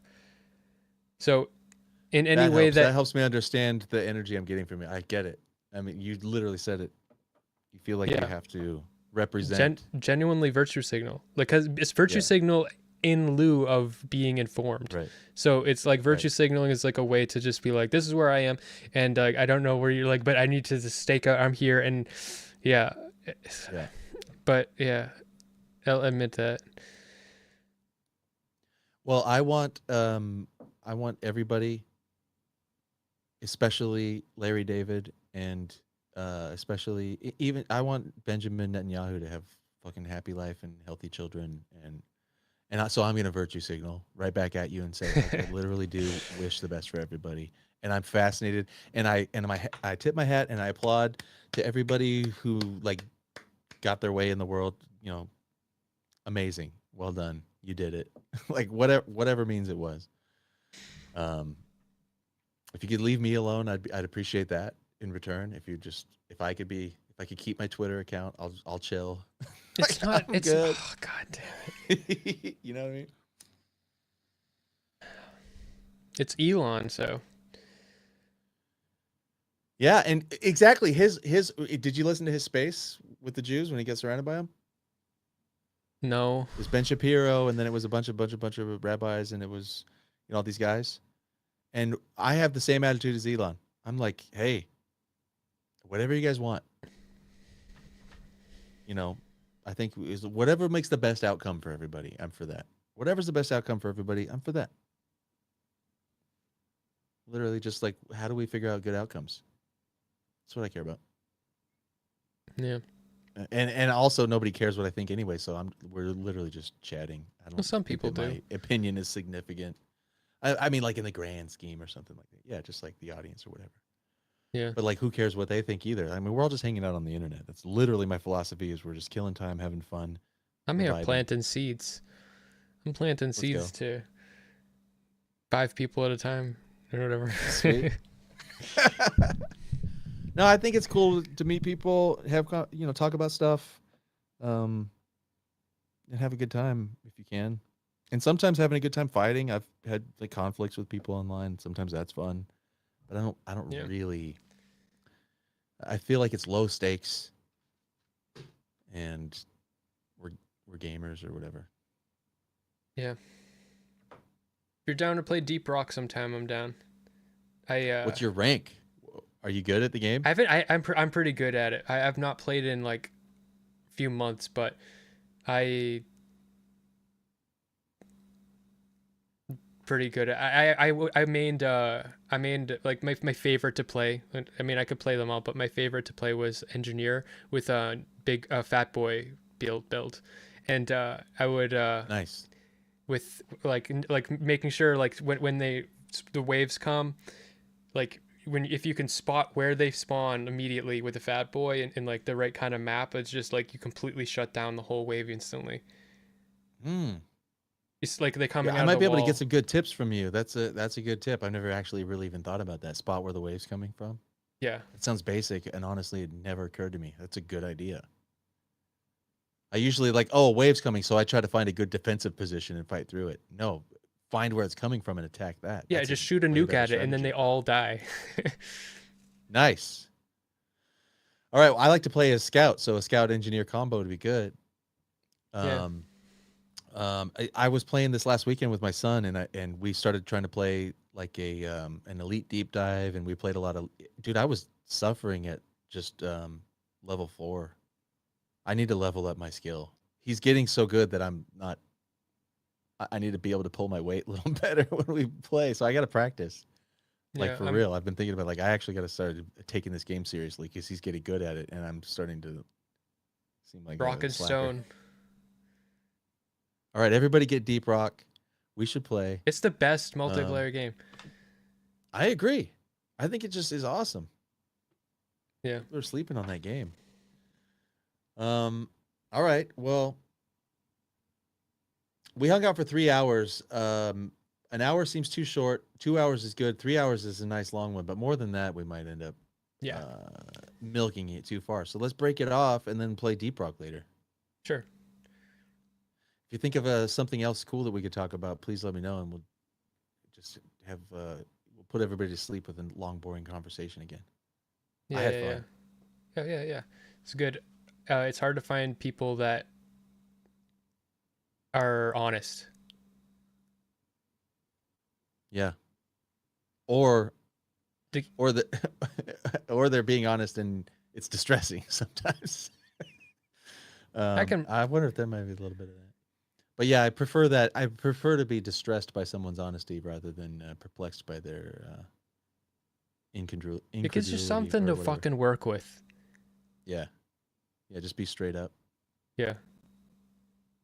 Respect. Cool. Thanks, Smith. That's what I like about you. I got the impression from you that we could meet there. So that's cool. It's nice to know you. Nice to know you. All right. All right. Later, bro. Later.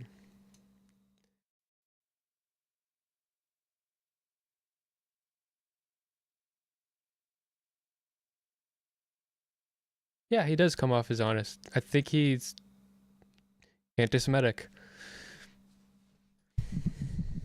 But he's afraid to say it.